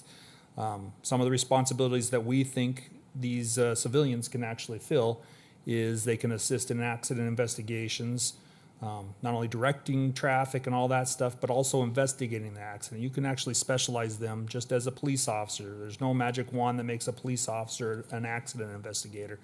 And I don't think there's any law that requires them to be sworn in order to investigate those accidents. They'd have to partner with a police officer to enforce law. But when you look at the totality of what an accident takes of a police officer's time, the majority of it is during that investigation and the report writing. So they could take that press off of them. Non-emergency complaints. So we're talking about things like vandalisms. There's no need to have a sworn officer on those. A civilian can show up and actually do quite a bit of the work that a sworn officer would. They can collect evidence, they can take pictures, get that case to the point where it can be passed on to an investigator. They could actually investigate it. Really, what it comes down to is enforcement has to be a sworn officer, but the investigation really doesn't. So they can partner with the sworn officer to get a lot of these investigations done. So we're talking about taking a lot of the press off of our investigations or our officers. Some of the things that we've been talking about for years is creating a online portal for reporting minor crimes. But the problem we run into with that is you have to have a person actually transfer those complaints into an investigative format that our system would allow an investigator to move on with. This is a perfect opportunity for us to put a civilian in that position rather than have a sworn officer doing those kind of things. Funeral processions, toe tags, all those things take time from law enforcement officers, and these are things that a civilian can do. Other administrative duties we're talking about, and in the near future, I intend to come back to you again with some expansions into the community service officer role. But we're talking about things like community outreach. Right now, we have one community outreach sergeant who is responsible for handling our training and education for our officers. She's responsible for handling our outreach programs and for our recruitment and retention programs. The problem is that one person is overtasked. And so I need to find ways to shore up that one person. So civilians can do a lot of the administrative tasks that she is currently doing, arrange classes, schedule officers to teach, those kind of things. So I intend to come back to you later with a future expansion to this in terms of moving maybe what some of the positions that we have right now, taking some of our savings in manpower that we're getting now because we can't fill those positions, and utilizing them as a civilian. Later on, we can go back and review those kind of things. Can you move on to the next slide, please? We can review the effectiveness of that and decide whether it's something we'd want to go forward with in the future. But so the whole point is to shift sworn officers into a proactive approach rather than being reactive, to have them enforcing the law in a proactive manner, and just an enhancement of public safety. Really, I already talked about the addition to the community service program, but there's other areas in the police department that would also benefit. That, for example, the crime scene unit, you could have a civilian on that as well. So, can you go on to the next slide, please? So, obviously, a civilian in these positions, you want them to be distinguishable from a sworn officer. So show and tell for you. I brought in our, because we already moved to this community service model, so we already had this in plan, but their uniforms are going to be substantially different. It's going to be a polo with, this actually says animal control. Theirs would be community service officer on the back. Very distinguishable, gray pants instead of the blue pants, so that you can distinguish them clearly from a police officer. We're talking in terms of equipment, trying to utilize equipment that we already have on hand as much as possible. And some of the things that we have new patrol cars coming in that were already budgeted. The patrol cars that are going offline can be easily transitioned, restriped to community service officers. There's an example of the difference and distinguishable difference between a community service officer vehicle on the back screen there. So the point is they're going to be very, very different than a sworn police officer, so we don't have any issues with being mistaken as a police officer. Can you go on to the next slide? So I'll let City Manager Stewart explain this slide. So just to summarize real quickly before I get into the actual numbers here that are on the screen, the plan is that we would begin recruiting Minot State criminal justice students in their junior year. And we would be looking to potentially, in all essence, hire students as City of Minot employees, and their job would be is to pass their classes. So it'd be based off a grade point average. And rather than paying a wage for them to work necessarily, what we'd be paying for is their education expenses, tuition, books, housing, those kinds of things. Again, there would be a 3-year agreement with them. They would go through the hiring process like we typically would for a normal employee, even as a student, to make sure that they would be a qualified candidate to transition into being a full-time officer once they're complete in completing that program. And then in the meantime, what we would like them to do, as was mentioned earlier, is we would like them to work on a part-time basis for our police department. So let's say an average of 20 hours. And what that would do is by working as a community service officer, that would help them kind of get an idea of what it's like working for a police department, taking on, again, as Plessis mentioned here, taking on some of those duties that our sworn officers are currently doing, but isn't required to be done by a sworn officer. They can then begin gaining experience, how to represent the department, how to work with citizens, how to handle these types of situations and those kinds of things, that they're further ahead at the time that they're able to go through the academy and come over as a sworn officer. They're 5 steps ahead than what we would normally get out of the academy. And so what I did here is I built in some numbers here of what it would cost per student. I will state here that these are built in as the full cost prices. You did hear about some of the state programs here that would help cover 50% of the tuition and books and those kinds of things. Well, what staff would be asking for is the full amount, and then if we're able to get some of the state funding, that would either decrease the amount that the city is spending on this program, or that would potentially provide the opportunity for offering this opportunity to other students to participate. I would anticipate this would be a program that we would participate in very actively when we have significant openings like we do currently. But as we get closer to hopefully closing this gap, and if this was potentially successful, we would decrease that amount. So we may not be recruiting 4 students a year. We may diminish that down to 1 or 2, depending on what the openings are and what the needs are for that commitment going forward. Again, the proposal would be is to use the cost savings from wages and benefits from having those officers fully budgeted for the full year. We estimate that amount would be anywhere from about $45,000 to $51,000 per year per student. Again, bear in mind that the state program would cover 50% of tuition and books and those kinds of things, and we would strive to get a lot of those costs covered by the state if we can, so the city doesn't bear the full need. Again, I believe this program could potentially be a win-win in multiple facets, as has been talked about here. One, it's a great partnership, I believe, with Minot State and our criminal justice program. They've had challenges getting students interested in the program, and in particular being interested in careers in law enforcement. I think this would be a significant incentive to help them fill their classrooms and hopefully take some of the best students and get them interested into working for a career in law enforcement, and particularly in the Minot Police Department. It would provide, hopefully, an opportunity to fill some of these vacant positions and begin to make some headway that we're not consistently seeing year after year, this low staffing level.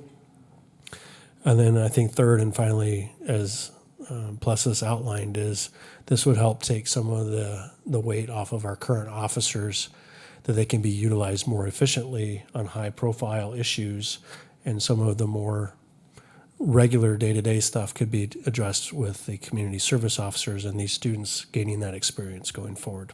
So I estimate, again, at 4 students, at about $50,000 a year, about $200,000 that we would be asking for in a budget amendment if council's supportive. And that, again, that $200,000 would come out of money that's already budgeted in wages and benefits and full-time staff.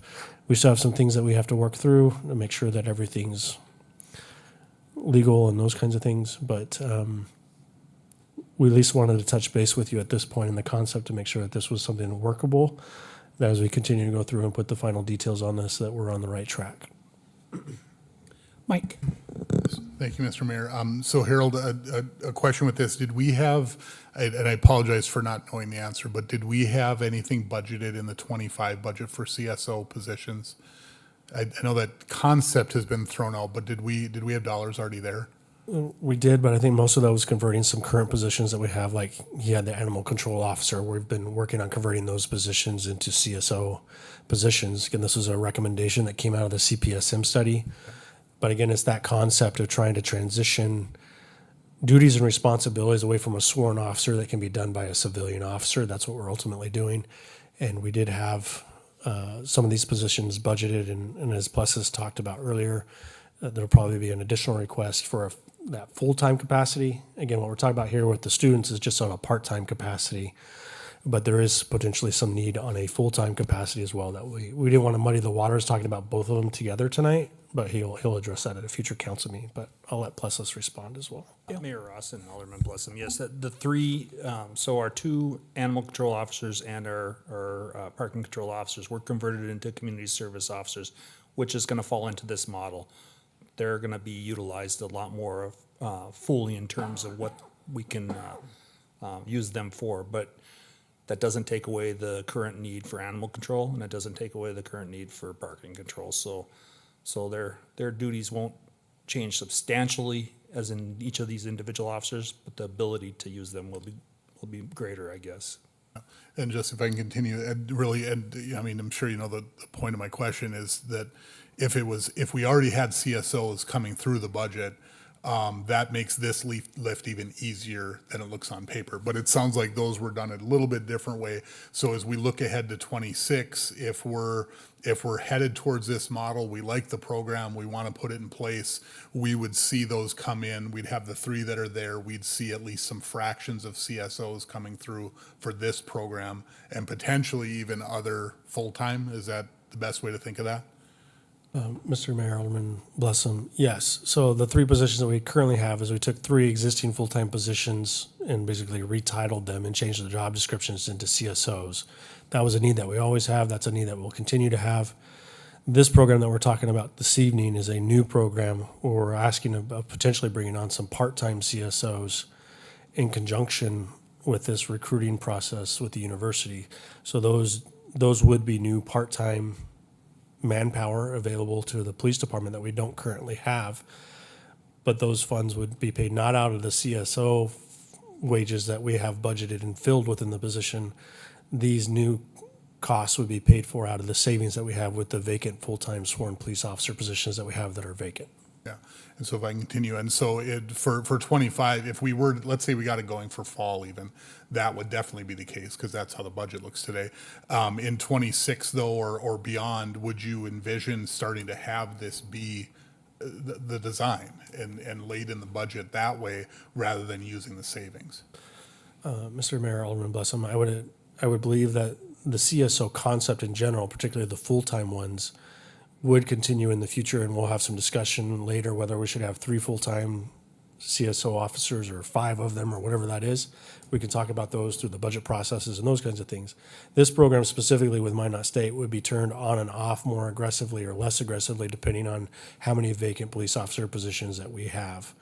Right now, we've got, as he said, 16, potentially up to 18 here over the coming weeks. So if we're targeting 4 per year, I mean, you're looking at probably 4 years, assuming that we don't have success in some other recruiting efforts that we can explore as well. But this was a particular program that we felt was worth continuing to pursue. But again, this one can be ramped up or ramped down depending on what our vacancies is and what savings we have from open positions. I can continue. So, and I appreciate that, Harold. Thank you. I'm a big believer in this concept. In our office, we've hired 3 people in the last 2 years. 2 of them have been a very similar concept, where right now we have a freshman at Minot State who just started in the accounting program there. And our intent is to help subsidize him through 4 years so that he works for us when he graduates. The other was a junior, which is exactly what would fit this, and he's now a graduate accountant working for us full time. And so to me, this is a great way to do that. And again, whether it's the state funds or whatever that is, our program definitely isn't as rich. They're paying their own schooling. And as you said, we can adjust some of those things as we see how it works and what our needs are. But I think the idea of grabbing on to potential recruits early in the process is a great one. I think that's what's going to differentiate us and move us up in the process so that we're seen as a great partner and someplace that is the people strive after at Minot State, that, hey, I want to get into this program. It's a prestigious thing. This is what I want. I really like that idea. I think, we got to work through the details and how we go about that, but I think the concept's right. Mr. Mayor? Rob? Yeah, I just want to echo what Mike said. Chief, Harold, Dr. Ray, nice job. I mean, great outside the box thinking on how to start to fill some of the gaps and bring people into our department. So I love how it looks, and I love the idea. So I hope it's successful for us as we go forward. Paul? Thank you, Mr. Mayor.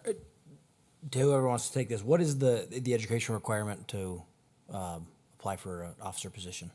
Well, there's several different routes, but 2 years of associate's degree or 2 years of college is what's required right now. That comes to be about, what, 60 credits? Correct, yeah, somewhere around 60 You know, I credits. just read an article and with the city of New York reducing their requirements. Has there been a concept to even open this program even more to reduce the number of credits required and you know, a tuition reimbursement program for that? I mean, I know a lot of guys who have associate's degrees that I wouldn't trust them to carry a pail of water. You know, I mean, just because we get an associate's degree, can we reduce it to 24 credits like other areas to try to open this up and broaden the pool? That's a good question. So what we have done is we've changed done some equivalencies. For example, military equivalency is another route to being a police officer. And we've discussed a potential route in the future of creating a CSO route that would also result in an option to being a police officer. But the one thing I don't want to do is reduce our standards too much. Part of an important concept in our just in law enforcement in general is you want people who want to be there also, and there's a little bit of a commitment in getting an education. Dr. Ray might want to also. Yeah. In order for the state match, they need to be in a 2-year program and finish the 2-year program. So the 60 semester hours, or junior, senior, the last 60 of their 4-year degree and finish the program. So we want graduates. We want them coming out, not starting and finishing with us, but then moving on and working for the city. So the state match does require a completion of the degree. If I may continue. Does Minot State offer 2-year programs? Do they offer an associate's That was degree? part of my celebration. We just got approved to do that. So, yeah. So then, is there other 2-year programs that would fall under this? Yeah, we broke the mold with the 2-year in policing with the AA degree. The county does have an AS degree in accounting, but we were the AA degree that we were kind of the guinea pig to see if it would fly with the state board. It went through, and so it opens the door for other programs across the campus to offer those associate degrees as well. Does that answer your question? Yeah, I just want to make sure that if someone was going through an associate's for accounting, they could apply for this program, or would that be limited to just criminal justice? If someone wanted to make a career change, Yeah, it's just there's a forensic accounting program which is really kind of cool, but that's another story. This is just for the AA and policing tied to our helping the PD address their workforce issues. Mr. Mayor, if I may respond, Alderman Pinner, a little bit. I think the intent, at least from our part, is that the only associate's degree we'd be interested in is the criminal justice one. I don't know that, I mean, as Acting Chief Plus has talked about, I mean, ultimately, to meet the minimum requirements for applying for a police officer position, you have to have at least 60 credit hours of college work. I guess in theory, it doesn't really matter where those 60 hours come from. But for the purposes of this program, as was stated, to participate with the state program and partner with the criminal justice program, we would primarily be targeting students that were participating in either the 4-year or the 2-year criminal justice programs that Minot State is offering. Just to explain, there is benefit and utility to the 4-year program too. I mean, in order to progress in your law enforcement career, beyond sergeant, you need a 4-year degree. So there's a lot of people who it would be attractive to get that 4-year as well. If I may follow up, what we're kind of hoping too here is if Minot State students are looking for a way to decrease their college debt and they're not really quite sure what they want to do for the rest of their career, hopefully this is an incentive that maybe they should consider the Minot State criminal justice program, because if they do that and are interested in a career in being a police officer with the Minot Police Department, the state and the city of Minot are going to basically cover their costs of their junior and senior year, or potentially the 2 full-year associates program. Any further comments? I'd just like to add, in my 4 years of serving on the council and the mayor, this is the most proactive, most aggressive, most creative recruitment tool that I've seen come in front of the council. I'm excited for it. I'm excited to see the group refine it and put it into something that you can bring back to the council and we can vote on and move forward. So kudos to everyone involved in this one. This is a big step for the Minot Police Department, a big step in the right direction. I think so too. Thank you. Anything further? Seeing none, we will move on to item 9 on the agenda, and that's adjournment. Is there a motion? So moved. We have a motion. Is there a second? Second. All in favor, say aye. Aye. We are adjourned. Good meeting.